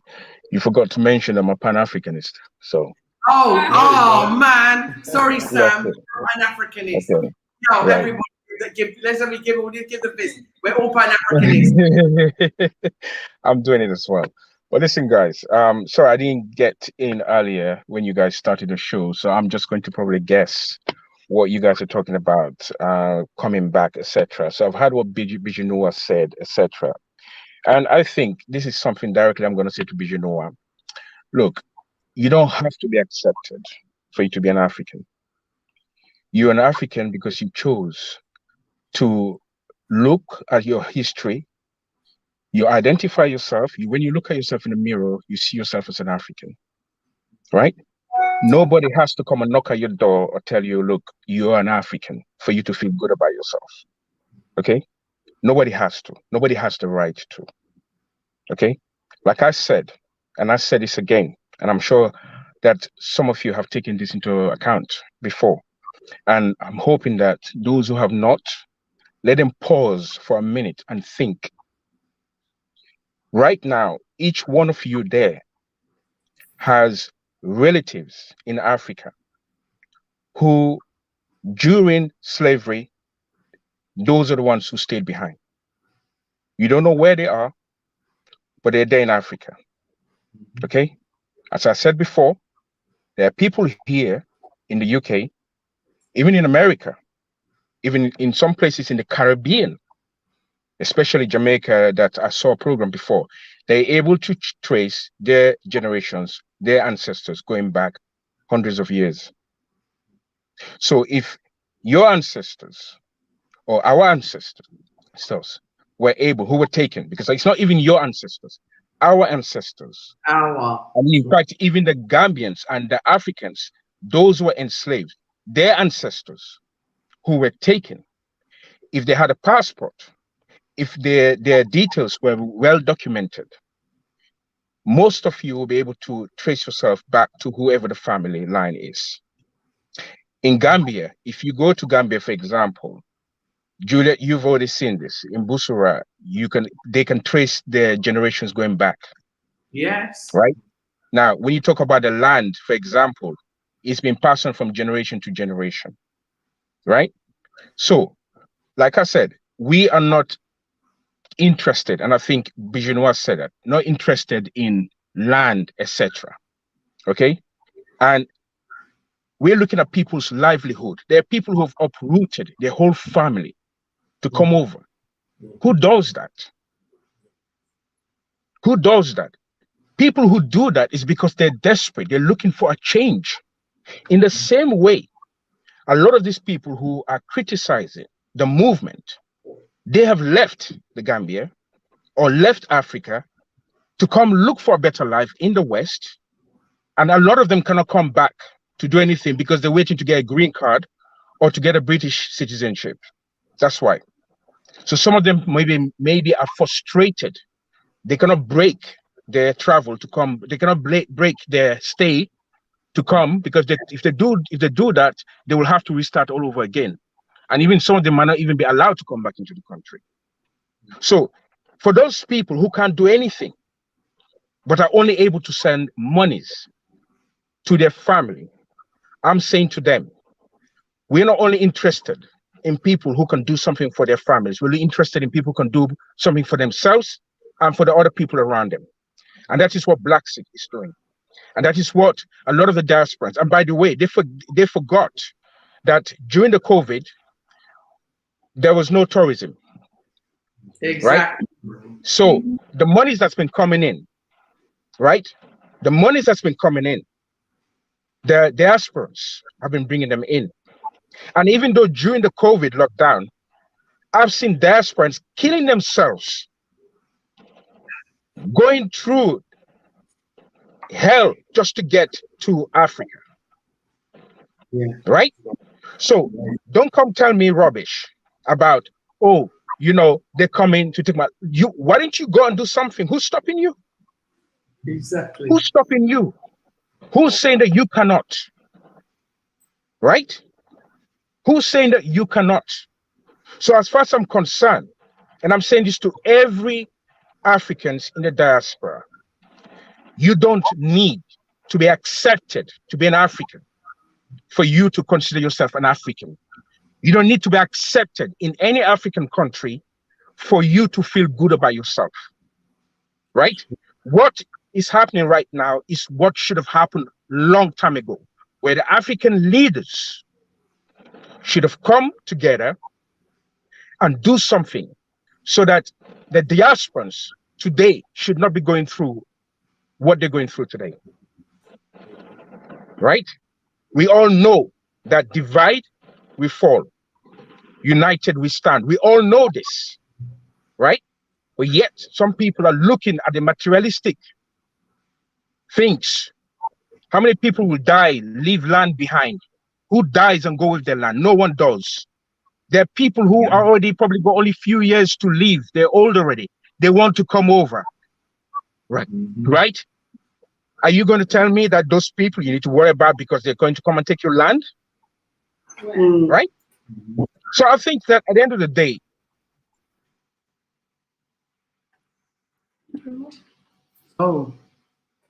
back on track. Yeah. No, Bring it back. Gone.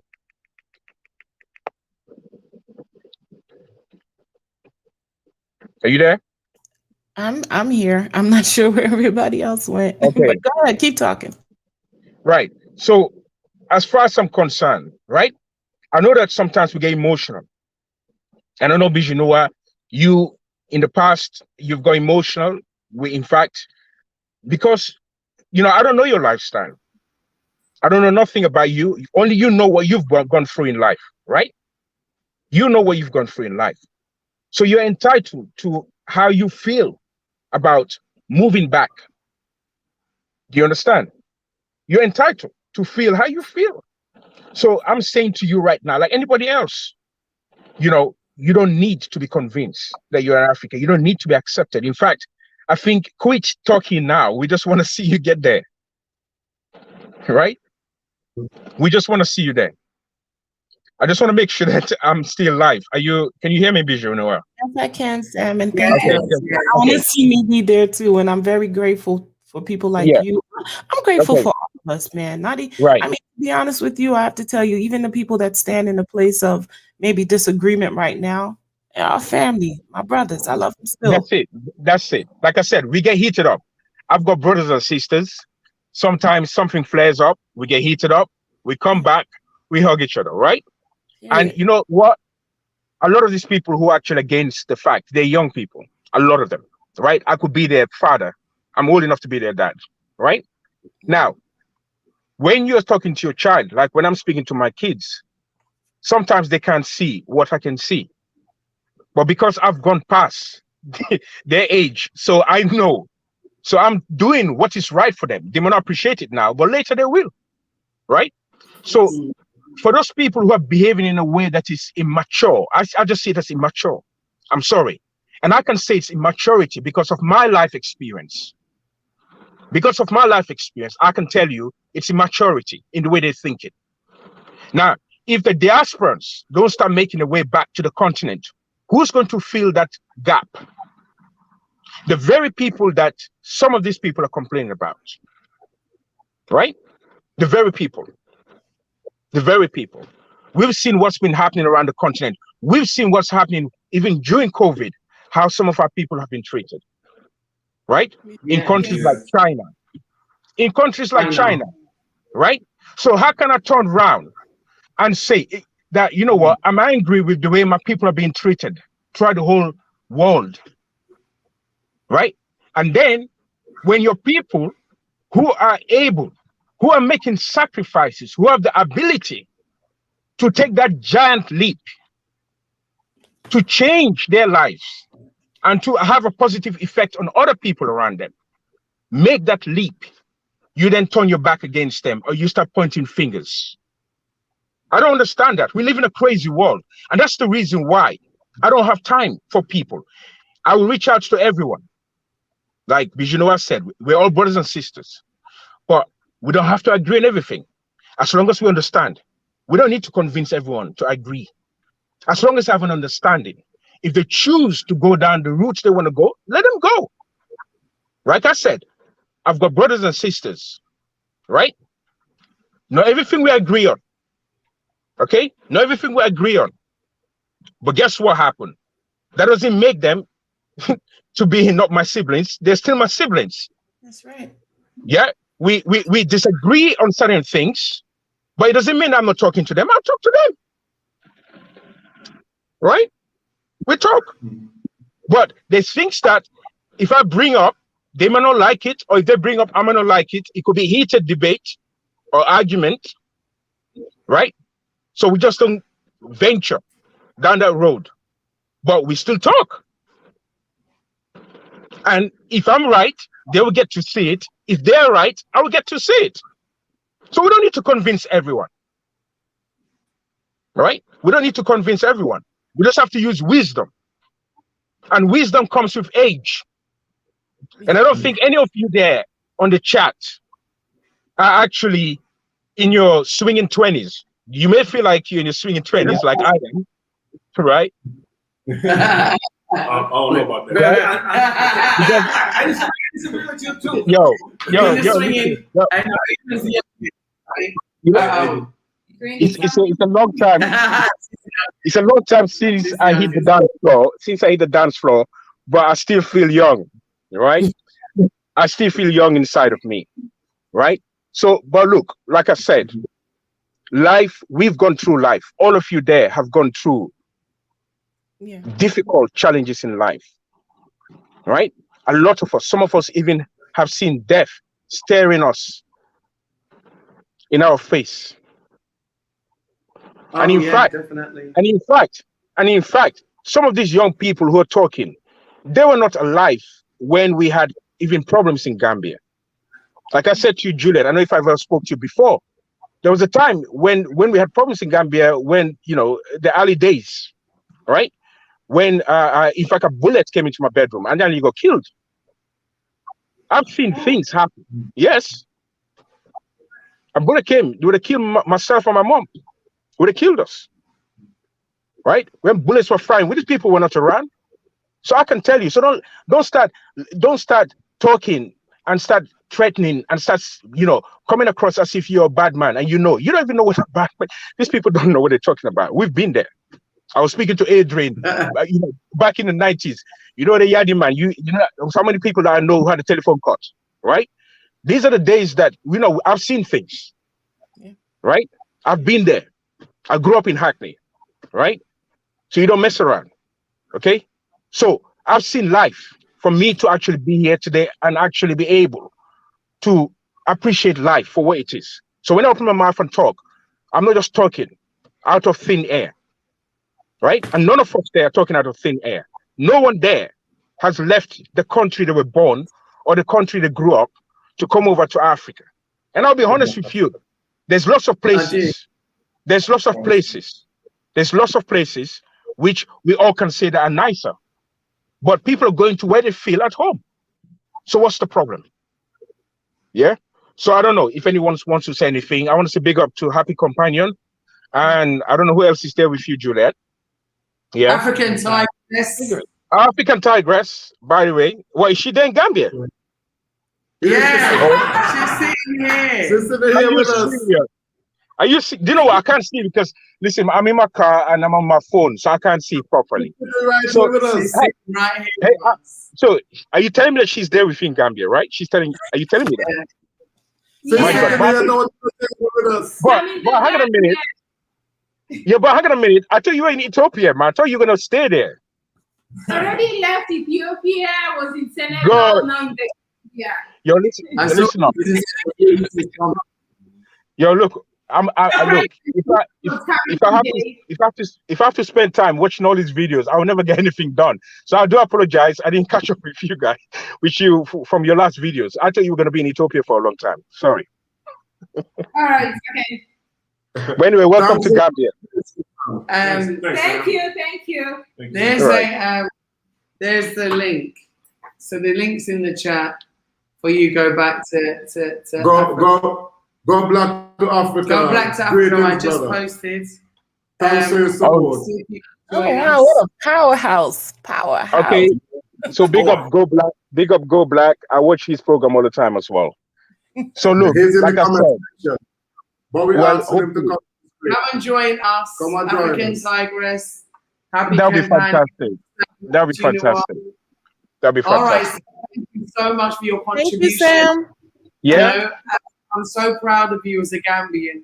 I'm so proud of you as African. I'm proud of you all. I'm proud of you all. Okay. I'm proud of you all. Thank you, darling. Let's keep the fight going. Okay. I love you all. Stay positive. Take care. I'm coming out now. Okay. Take care. God bless. Okay. Bye-bye. Bye-bye. Wow. Okay. We've got XDMC, who's been waiting patiently behind the scenes as well. And we got some new comments. So where's Go Black to Africa? Your man, not your boy. I'm your man and not your boy. Go. back to Africa. He hasn't come on yet. Let's add XDMC. If he joins us, because the stream's unstable. Yeah. Anyway, If he comes on, I can come out. I just came to just say one thing about the respect issue. Okay, let him in first, because that's gold, black to Africa. Okay. I'm your man, not your boy. Yo,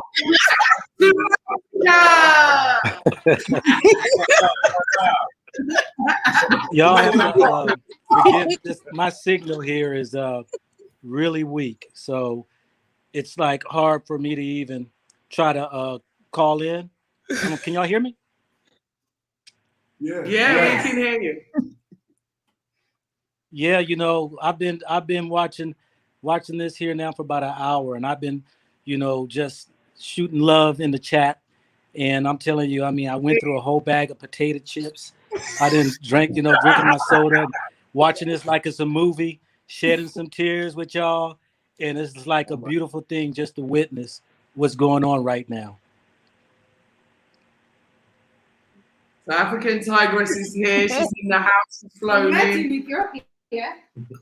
That's right. Yeah, did collaboration. Yeah, you did a collab, didn't you? Yeah.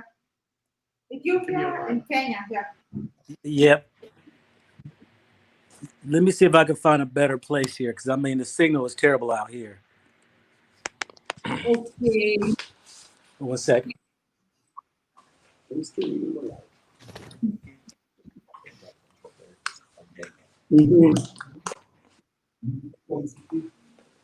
We got you. Much better, yeah. Yeah, that's I'm better. not sure if y'all can hear me or not, you know. Yes, we can hear you. Yeah. So yeah, jump in, because we know you might not have a stable. Yeah, you're fine there. You're perfect. That's it. We can see you. Yes. Watch him with his posh lights. Posh lights. He's showing off his light, y'all. Posh lights. Oh, he's gone. He turned the light on and then he lost signal. He's trying to show off. Okay, so we got some other people who wanted to quickly join us. Hang on in there, XDMC.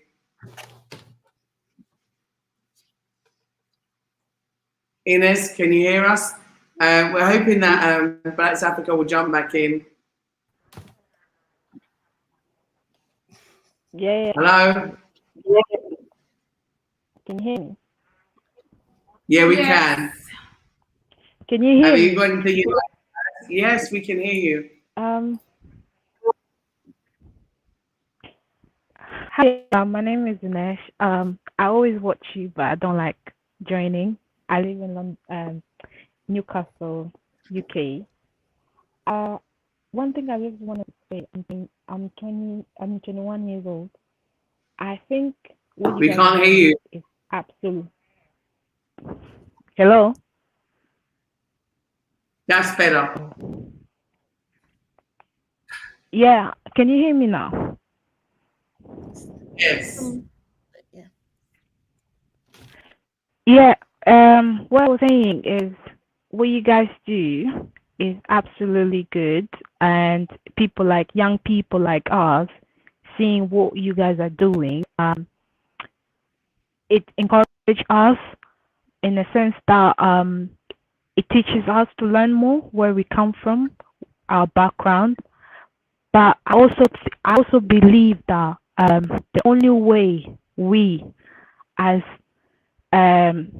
blacks to go forward is through unity, in the sense that we need to take that, like Bob Marley said, the mental slavery mind, where we believe everything is white is good, everything is black is demonic and stuff.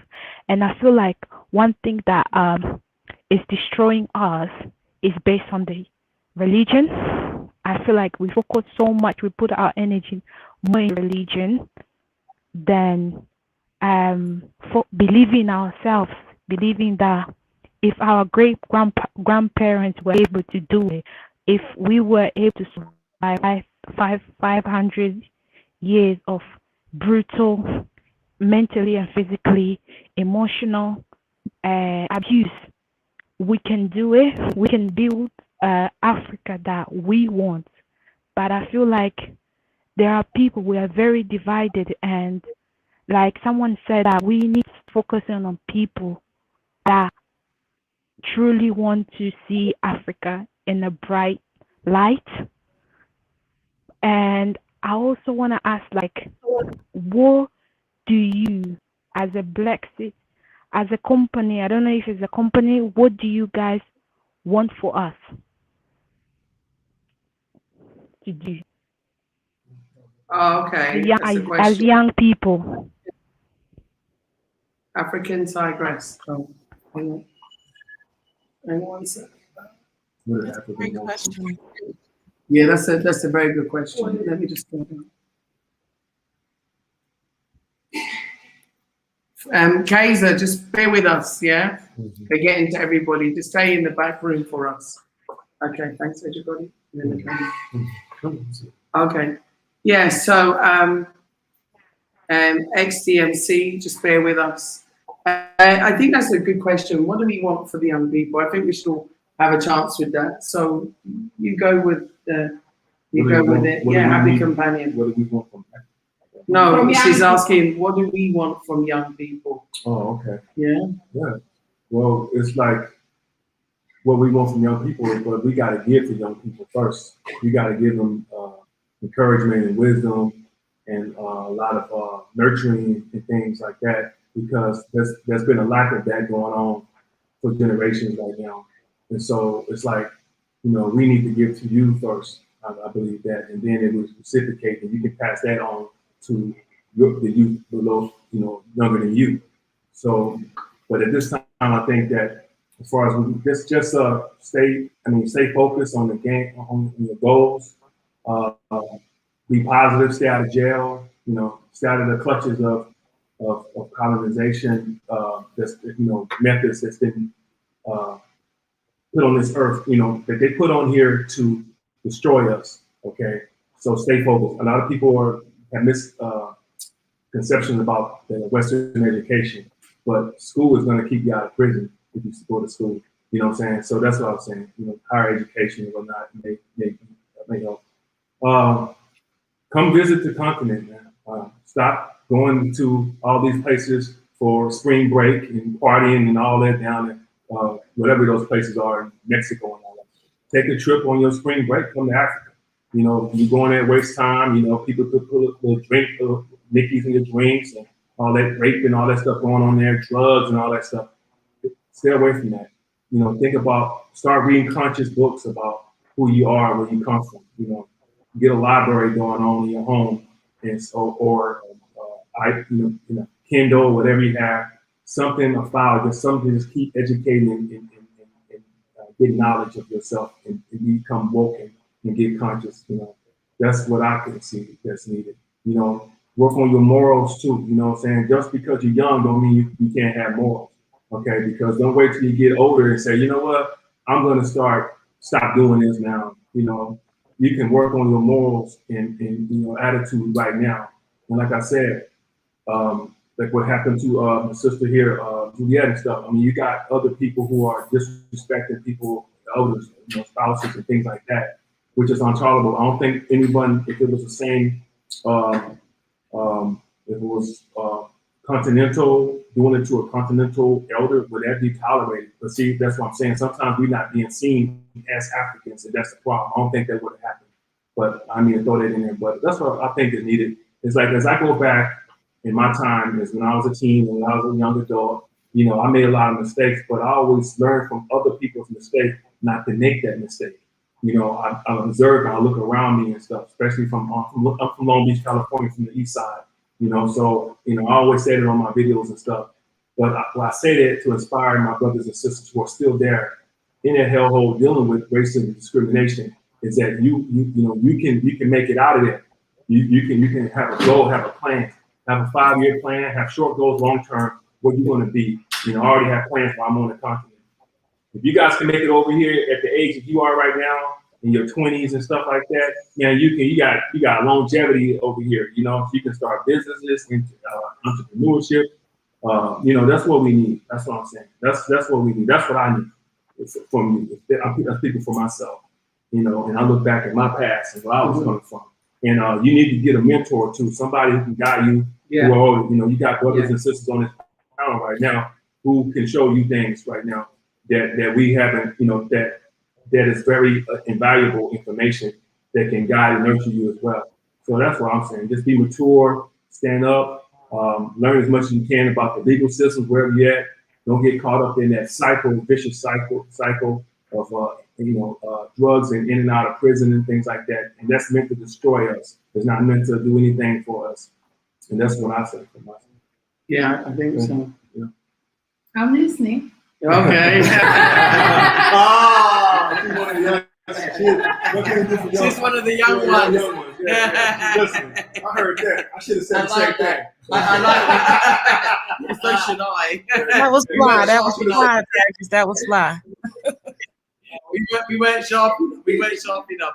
It is. I hope his comment has helped you and supported you in what you wanted to say. There's a few people waiting, so I wanted to thank you for your contribution.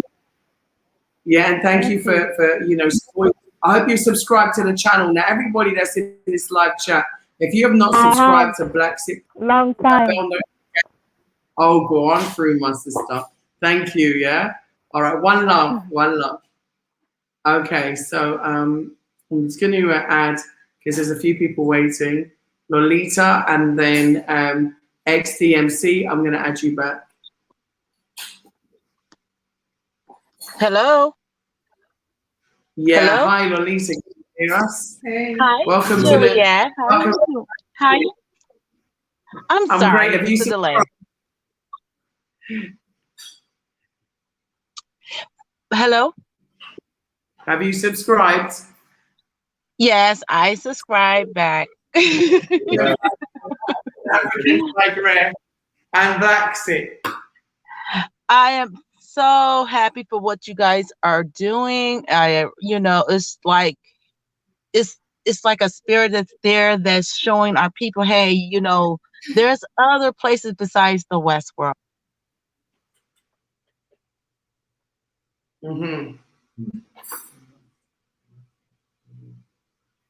I think we've lost their sound. Yeah. Okay, we'll try and come back in with you in a minute. We'll go across to Kaiser and then XDMC, because XDMC was on before. Okay, so Kaiser, welcome to Bla Xit. I hope you're a subscriber. And you have to unmute yourself. Yeah, I mean, from when I started with Wadumaya, your story, and in fact, when I first saw you with Wadumaya, that's when I thought I woke up from my slumber. I live in the UK, in Leicester, particularly. So when I saw someone from the UK going back to Africa, and then I thought, why did I leave Africa in the first place? And then after you, I saw the Back family, and then I started asking myself questions. I said, is it the very same Africa that I left that people are talking about, that it is a good place? And then I had to start thinking. Of course it is. It's wonderful. And then it didn't stop there. I went and I started discovering the African tigress. A whole lot started coming. I thought, and then between Noah and I said, this is something else. And then I delved back into my history, Cameroonian history. And then I started finding out who am I, asking some real question, who am I and where am I from? And then I found out, okay, I've been ripped off of my originality. And in fact, you guys, it's not a coincidence, it was just the time, it was just the timing. It's been there for a reason, and it just came at the right time. And a whole lot of people are awakening now, not just the diasporas or those of you who were formerly enslaved, but even the continentals who voluntarily left the continent. I think the whole of the hysteria you find, the backlash, is the fear of the failing migrants who left home willingly and hoping to get greener pastures. And then, unfortunately, the dream is not what they thought it would be. Now, the fear is if we, because I mean, most are not even sure if they're going to make it, leave it, leave the matrix. So their intention, their fear is that since they're not going to leave the matrix, it means everything that is there, those of you going back now will take everything from their hands. To them, it's preferably for them to just lie down there and do nothing to happen to it, hoping that one day they'll come and inherit all those things back. But this is not, it is not something that anybody can stop. That's the fact. And each time I watch your debate or your channel, I mean, there's all of your videos. The other popular guy there who's Go Black to Africa. I watch all of them. I watch the apologetic nomads in Rwanda. There's just all of them across. I follow this whole movement. But in the issue of the automatic citizen, that's what disturbs me a lot, because it shouldn't be a topic of discussion. Now, if I grew up in the Cameroons, our culture is if you have children, whether they are good or bad, or intelligent or not intelligent, each of them as a parent, you embrace them. So if we sit in Africa and we are talking up to the point that we're saying, oh, those who are criminals or those who are that should not come, only those who can offer something. Right. If I am from the Cameroon, so if I choose to go back to Cameroon, would the Cameroon government ask me if I'm bringing anything to give back to Cameroon? Would they ask me if I'm coming to invest back? So why are they asking all these people are talking about you should bring something before they can accept you back? What? Yeah. That home is our home. Everybody should be, if you make the decision to go back, well, you should go back home and nobody should question you why you're coming. It is your house anyway. So for my brothers and sisters, I mean, I know there's anxiety. Everybody wants to feel welcome, but I can tell you, if you go back, I mean, you've lived there, Juliet, in the villages. All this political stuff, you will not hear those conversations in the village. The villagers know who you are. They know you are one of them. They have welcomed you. We are trying to force these politicians to do the political thing.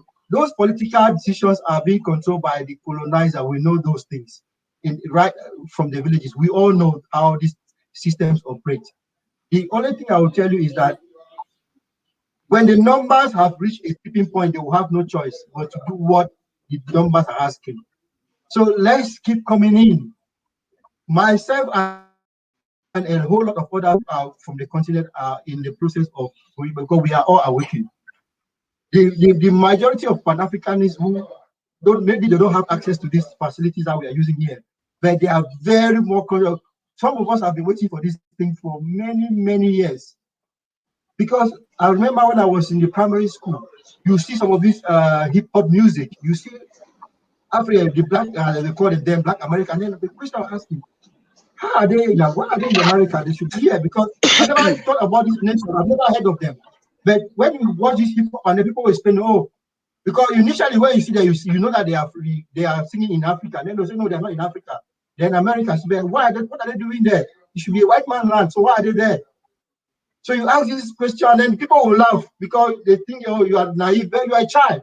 And you're wondering, you know, when you hear America or England, it should be a white man country. And then you see a music, an artist, they say it's an African, it's a Black American. You're wondering, why is he there? He should be here, not there. But because the history too has been skewed, nobody taught us all these things. It's only self-research and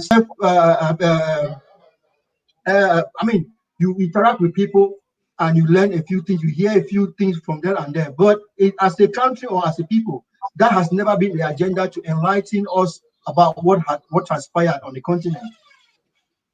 You spend all your time learning European history in the whole school. The European history, they will not tell you, they will show you a few pictures of a good. When I first heard of slavery in the first time, when I watched the movie Kunte Kinte, and then That's when I first saw the real thing that the slavery was the bit that they mentioned in school meant. But in the curriculum, it's not an agenda for the government. But he's not surprised because the curriculum in the Cameroon is being designed in France. So what do you expect France to tell the people to teach the kids? Is to teach about France and the supremacy of the France, why France should rule Cameroon. And that's how most of these countries are. The leaders are just they are just rubber stamping what they've been given from capitals in the Western world. But my sisters and all of you who are there in the world, all I can say is that our ancestors started the whole movement. Let them complete what they started. I'll just leave the politicians to do their dirty job with the colonizer. The game is over. Okay, The tipping African point. Tigress, which is hang on. African Tigress is gonna respond to you. I'm glad that you realized, a lot of people actually, after watching the videos, and the work you do is also great because a lot of Africans, they want to go to the West based on what's been marketed.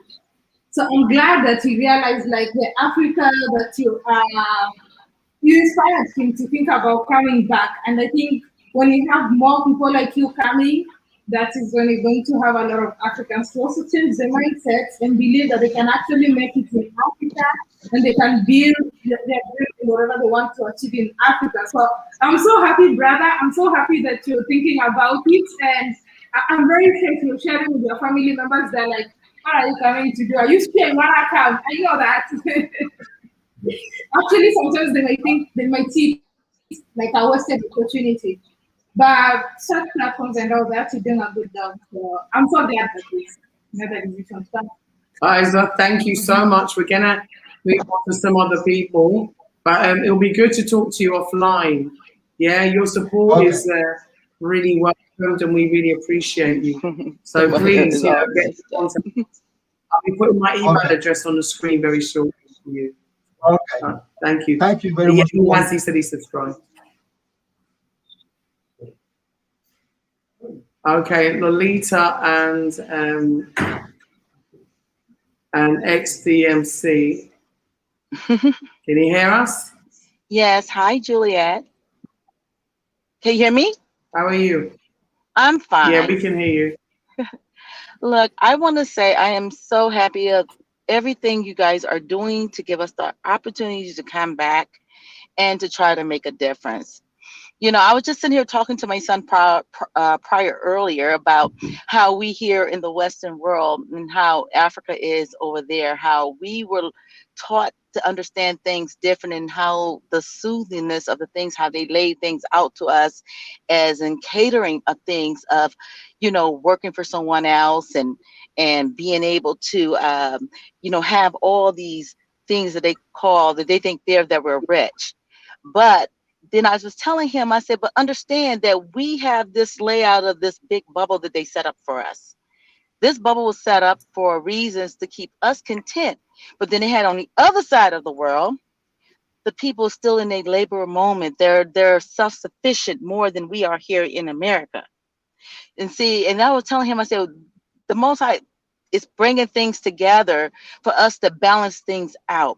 For those that think that we have money, or the things that they have as skills, and we're bringing it together as one.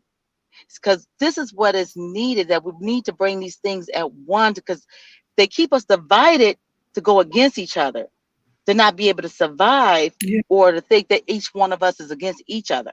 You get what I'm saying? So, but all in all, the work is this, that we come together and bring those skills and understanding what was history back into our native people, with them, with us. It's not a one-way, it's a two-way street, because there's so many things that we are missing. I agree on a repatriation. I agree on building. I agreed on just understanding what we have here in America. We're going to end up going back to those states that there's in Africa, understanding how to do these things fundamentally by hand, without any interference, no middleman. It's just that we're working together as one. Like you said, we are all the same people.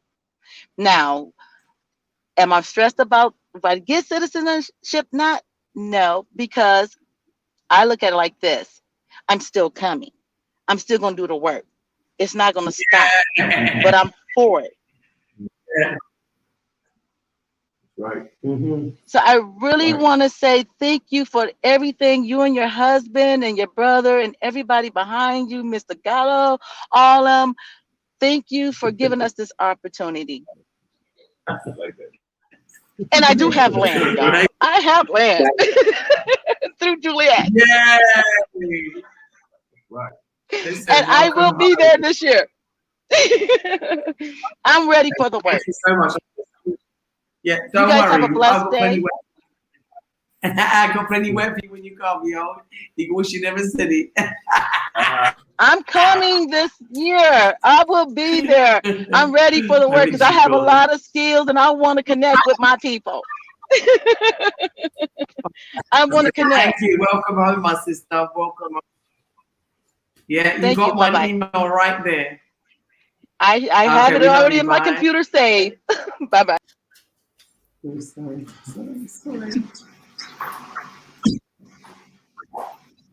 We got 2 Lamb in Londons. How does that work? They in different devices. Check the latest. Okay. Hey, oh, President Expert. No, Hey, Lamin. Everything. No, I've unmuted. I'm trying to unmute you, but They've muted themselves. have you muted yourself? Okay, I don't know which Lamin to do. I've got Lamin 1 and Lamin 2. Which one is unmuted? No, Okay, whichever one's unmuted, I'll the remove. second. Okay, let me remove this one then. Okay, Lamin, you with us? Lamin, you with us? I can't hear anything. Okay, XDMC, what say you about respect? Respect. I look at these. Let me say this, Gina, Bijou Neo, my sister. We've talked about this before as far as education on African Americans. Let's say Black Africans in the United States. A lot of us have multiple degrees. A lot of us are college educated. I am one of them. And I can tell you, I have learned more about Africa and culture watching African Tigress than anything I have learned and read in college and what they teach us here. And with what I love what Gina does is she's able to have a panel. And what I learned, and I learned from you Africans, I really do. I don't comment, I don't come on, but I watch and I'm subscribed. Yes, I am subscribed here to Bla Xit because it's about me learning all that I can. And what I love about Gina's platform, I will say this, she has Continentals coming on in her chat, on her panel, talking. And I learned from that because I need to know how my brothers get down over there. And big up to her and being in that lane because I couldn't do that. Because I'll be checking folks off left and right with some things that go down and how long those panels are. So I get it. But the respect, we shouldn't have to ask for it. That should be given. And the fact, one of the things I love is when they say it's the African way, respect. Yes, it is. That's how it was in my house. I never disrespected my mother because if I did, it wouldn't have been, oh, you're going to get hit. My mother would have been, shh. Okay, boy, say it one more time. And she wouldn't have to worry about me saying anything. I wouldn't have to say nothing. But the disrespect that I see, if you don't agree with someone's view or someone's truth, no need to go out there and make silly comments in the chat. I learned so much from Go Black to Africa's channel. I had no idea I was going to learn so much because he's traveled and he go to these different places and he gives his truth and his view. And if he's giving you his view, and if he says, I don't want to buy land in Ghana, why is he getting hated on? Because he said he doesn't want to do that. And I'm speaking of that because I've seen that. So it's all about the respect and the love. And I want to say, since I can pretty much take a safe bet and say I am the elder here on this channel. right now. I think I'm older than everybody here, and I'm 56, so I think I might got everybody. I'll give you that, man. All right. So someone asked. I don't think the stream agreed. I think we got too many. Listen, but I'm gonna say we're gonna have to this take to one off just to keep to the young person that asked the question, what can you do? I'm gonna use a formula. I say wasting time we do a lot of. So I have a formula that works for me. And I ask myself 4 questions every month. One of them is, have I grown spiritually? The other is, what new skill have I acquired? And if I have not, what skill that I have improved on? The other, whose life have I enriched? And how have I helped my community? And the last is, have I been maintaining my health the way I should? Now, if you have those 4 questions set up every month and you cannot answer yes to at least 3 of them, you are wasting time. And that has worked for me and put me in a position where I'm able to do all 4 every month and answer yes to. So if that helps young folks, like I said, it works for me.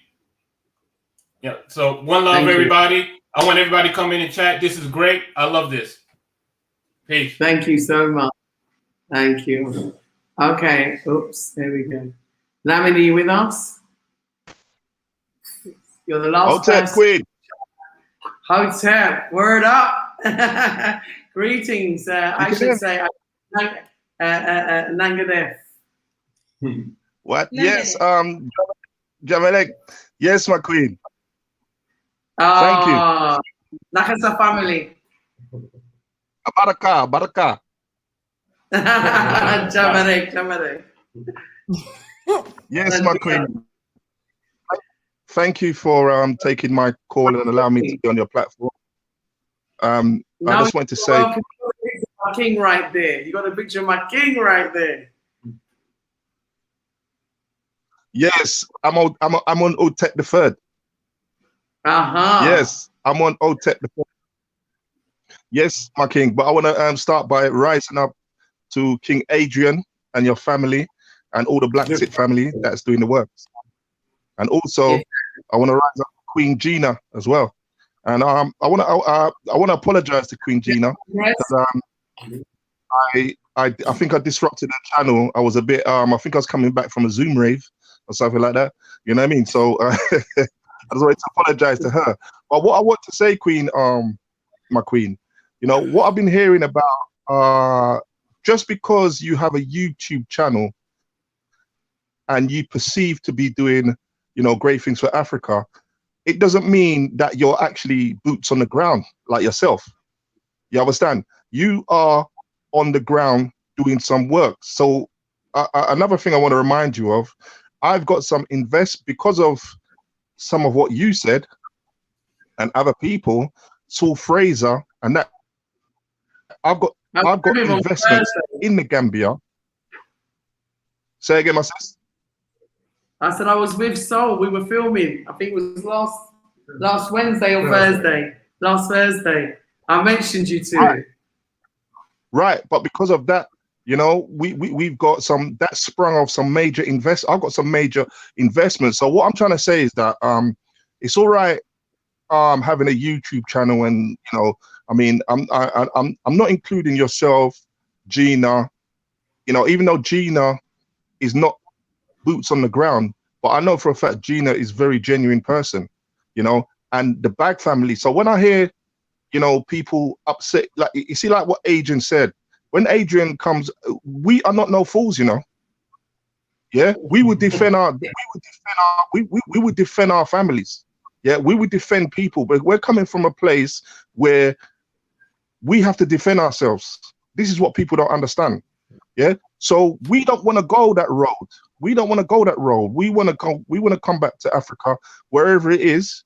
Yeah, I've got investments in Uganda and hoping to be Tanzania soon. But what I'm trying to say is, yeah, I could have put that money, right, and gone to Spain or Bulgaria or some crap like that. Yeah. So it don't matter if you come on YouTube or what on all these channels, yeah. It don't mean nothing to me unless you say something that your boots, you can show me that you are actually boots on the ground. You know, we've seen the works what Bla Xit does. We've seen the works what Bag Family does. So unless you can tell me, no one can't tell me, right? I would be there to defend these people because I ain't got no time for that. Listen, I'm that brother just said like he's the oldest panel, he's the oldest on there. I'm a couple of years away from him. Ain't got no time for that crap. You understand? So what I'm trying to say is, yeah, all those people who want to you know, put a thing in the works, you know, to try and distress us, yeah, and try and make us not progress, yeah, we're ready for them. Because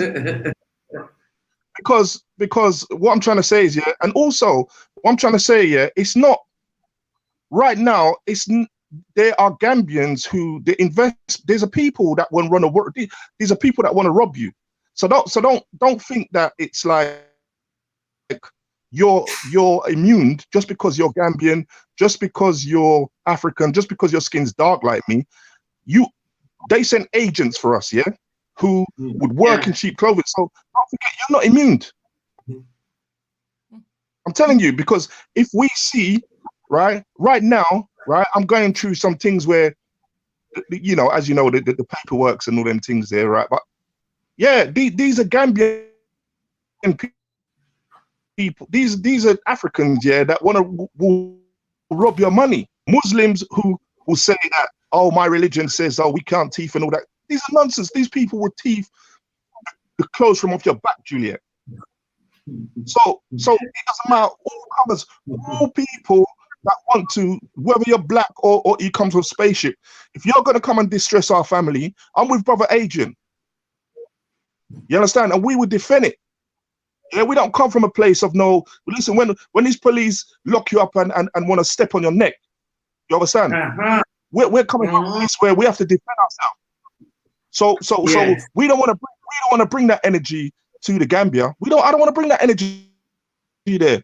I want to come home and live in peace. Pick my mangoes, you know, share the fruit, you know, work with the Gambian people, like what you and the Bag family and all the people that are there on the ground. Yeah, so it doesn't matter if you have a YouTube channel. It doesn't matter if you come on and say, oh yeah, we're for this and we're for that. I want to see. It's not time for talking, my queen, as you know. It's not time. It's time for doing. So that's what I want to say, my queen, and I wish all your family and the whole of your Bla Xit family. I wish Gina and the Bag family, everybody who's doing, you know, the people in Tanzania. There's a 19-year-old girl in Tanzania. She's got more wisdom than a lot of people. She's doing her thing on her own. She's got more. She's in Ghana now. She's in Ghana. African Tigress. Right. I met her in Ethiopia. African Tigress, met her in Ethiopia. And the Happy Companion's here too. The Happy Companion? Oh my God. Salam alaikum, my brother. What's up, man? How you doing, brother? What's cracking like? That's follow me, man. We know what's up. Let's follow me, man. Let's take a walk. Let's take a walk with the Happy Companion, my brother. Okay, African Tigress is here. She met with my queen, she is like, if I could put you lot in position, you know, she would be the Governor General. She would be like the legal, the person. Yeah, man. My queen. So all the people, these are the people who inspire me. My thing was like, I'm 53. My thing was, I'm gonna be out of this Europe by 55, yeah, but my thing is accelerated. It's only because of this pandemic why I'm not with you. I'm not with you there. That's the only thing. You understand? So all the people who can say they got, there's people who got YouTube channels, yeah. right? And but what? It's just talk. It's just talk. It's just a load of rubbish to me. You understand? No disrespect to them, yeah. But until what I see is what I'm fed up of all the talk, man. Happy Companion, the Queen, all you queens, brother Adrian, right? These are boots on the ground. What we can see, Bag family. You understand? So I'm not, you know, you can talk to Happy Companion. And we want to come and talk about a defense force, man, because this is not, this is serious, man. We need to talk, reach out to these brothers who have been in the armed forces, you know, because these people are sent by agents. These people are sent by agents. I can prove it. Yeah. I can absolutely prove it. When I'm telling they're coming for yours truly, I am not joking, y'all. Yeah. Luckily enough for us, you know, we run a tight ship, but they coming for us. They're coming for us online. They're coming for us physically here in the Gambia. You know, they're trying to, you know, derail what we're trying to achieve by spreading misinformation.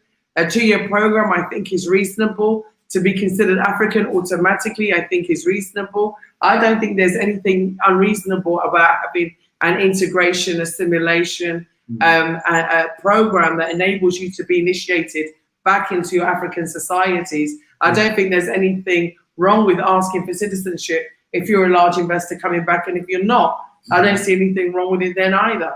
You know, I mean, you're coming here just by virtue of you being here, you're investing. Yes. You know, it's just semantics about the amount.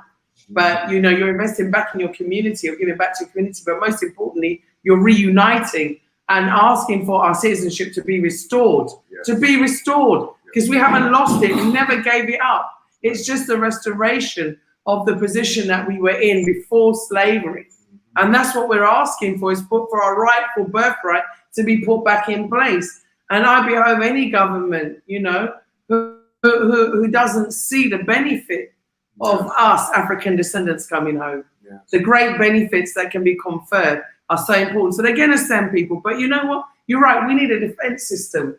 We need a defense system. And those people that are out there trying to derail, trying to distress, you know, trying to disrespect, right? You know, think again, because it doesn't make any sense, because you'll make more enemies than friends. And the more enemies you make, yeah, the worse your life could become, because you're not here. You're not at home. And you don't know who is there in the diaspora, who's there in England, or who's there in America. You're the one that's in a dangerous place. Yeah. We're safer here because we're at home. But, you know, when you're in the land of the lion, when you're in the lion's mouth, you have to tread carefully. That's right. Truth and facts. Man, I don't know if you know Juliet, yeah, but Abdul Akim Muhammad. Oh, sorry. Go ahead, man. No, I just wanted to say that in regards to us needing to be defended, that's that stuff, yo. We're going home. You know, and I truly believe that we have more people loving us at home. Of course you do. And I know that right now we're, you know, Lamin mentioned it, and yes, we're talking about it, but yo, I'm ready to focus on that love. Because I know it's there and it's abundant. It is. And you know, and I know that fear and scarcity has a lot to do with the negativity, and we're gonna do away with fear and we're gonna do away with scarcity together. On continent, off continent. We're gonna do this work together, family. I just want to say, I saw someone put a negative comments. I just blocked them. Yeah, I think they call themselves doo-doo, right? We know what exactly what it is.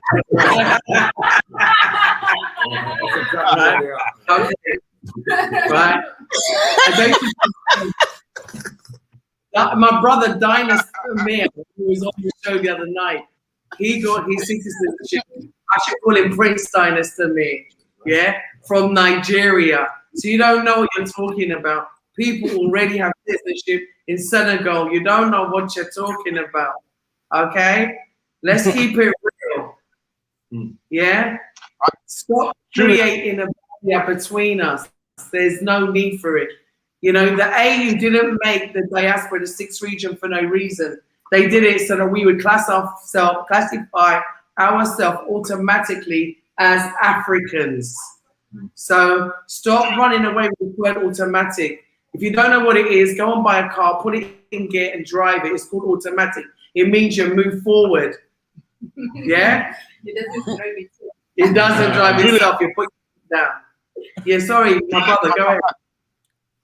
Can I come back, Juliet? Yes. Yes, my queen. I just want to take this opportunity.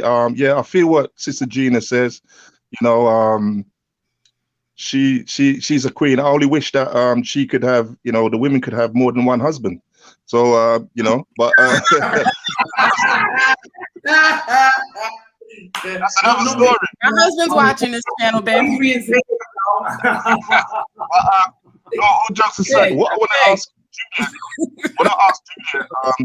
Juliet, I don't know if you're aware, but the Nation of Islam over here, Abdul Hakim Muhammad, they just won a major victory in the courts, the high courts of appeal. Basically, the thing what they had against Minister Louis Farrakhan, they basically was trying to do a live broadcast back in 2000 and I think it's 17, and they basically they banned them from that. Right. They just won a major victory in the high courts where they have to pay all their legal fees plus compensation, and I think there's 34 claimants. So I want you to look into that. I want you to look into that because you know, the Nation of Islam as well. You know, they're a team as well. That they're an example of organization and professionality, like what Black Xit is in. It's not about, you know, just coming over to Gamba, but you need to have, you know, you need to be able to tackle these people in law and politics and all departments. You know, so I'm just saying that, right, for you to look at, you know, Queen Gina as well. Look at that, the Nation of Islam, the European representative, Abdul Hakim Muhammad, you know, and it doesn't matter. You see, it doesn't matter if you're, you know, you don't like Muslim people, this religion thing, don't matter. Malcolm X said, leave your religion by your door. You understand? You know, they don't care. They don't care if the BNP, Juliet knows the BNP and the NF. Yeah, if they see you, they're not gonna ask you. They're not gonna ask you what religion you are. They're gonna just bust your ass. You understand? Yes. So I want to thank you for the opportunity, and I hope to see you when I land in the Gambia. You know, right now it's raining in the UK, and it's, you know, and I want to thank you because not only that, it's you are providing mental, because the mental illness, you guys are providing, when we listen to you, you're helping well, because we're saying that there's hope. We're starting, they ban out, you know, I think, again, how can you ban my people? Are you these people? My brother, you're breaking up. A lunatic. So what are giving us all hope? Sister, I love that, brother. Yes, my queen. So thank you for giving me the opportunity, and I leave it like that. Hope to see you soon. Rise up. I mean, definitely. I did reach out to the nation when we were having some problems in the UK with our son before, so I'll reach out again and see if we can have a better result this time. And congratulations on the victory. You know? Exactly. The nation been standing up for years as well for justice for the Black people. So we all have to unite together as one. We all fighting for the same goal, you know. So yes. So I'm glad to hear that news that the nation have actually been successful, because I did remember. Right. Yeah, rise up, Adrian, and keep quoting some of them Jamaican lyrics now, because when me, but I don't when come over now, right? Me I gonna name my dog Papa San and Lieutenant Stitchy. Yeah, only Adrian would know them. Only Adrian would know. You understand? The two old MCs there, Papa San and Lieutenant Stitchy. You understand? So I like Adrian, you know, he quotes Capleton. he quotes some of them, some lyrics. You understand? Yeah, man. Yes. Yes.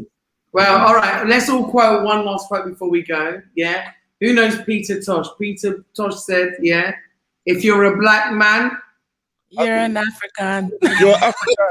Oh, all right. There was a delay, so we'll do it all together. Ready? Peter Tosh said, "Yeah, if you're a black man, you're an African." Count everybody in together, and then we're gonna close. Yeah. 1, 2, 3. If you're a black man, you're an African.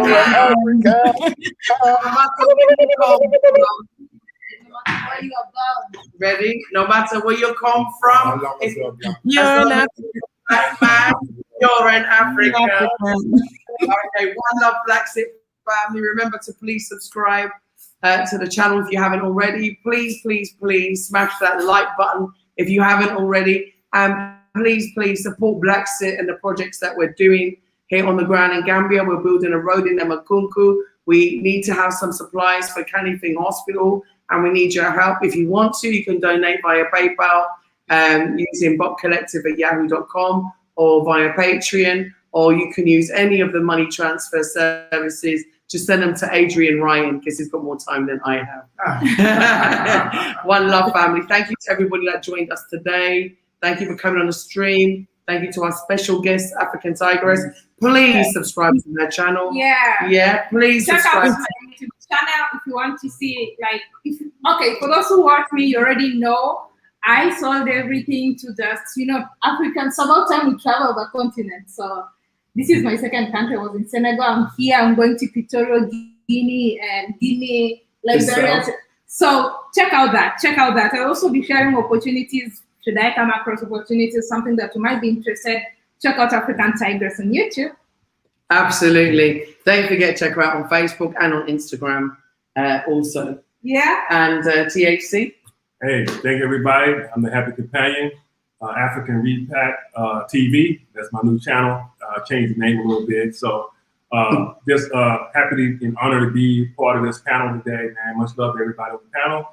I appreciate all the wisdom and knowledge that has been shared here. We got a long way to go, but we're going to do it, though. That's how I see it. Okay, Bijou Noir. Everybody go to Bijou Noir's channel. She does some very thought-provoking and challenging conversations.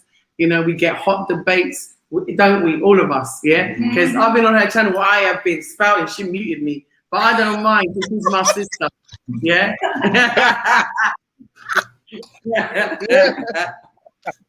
But listen, go to Bijou Noir and please subscribe to her.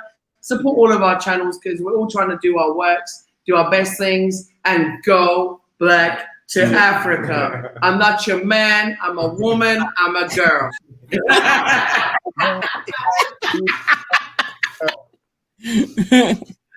Powerful conversation, guys. It was the best. This was a good flow. This was exactly what unification looks like. I love it. Thank you. One love. All right. Thank you, everybody. Everybody. Yes.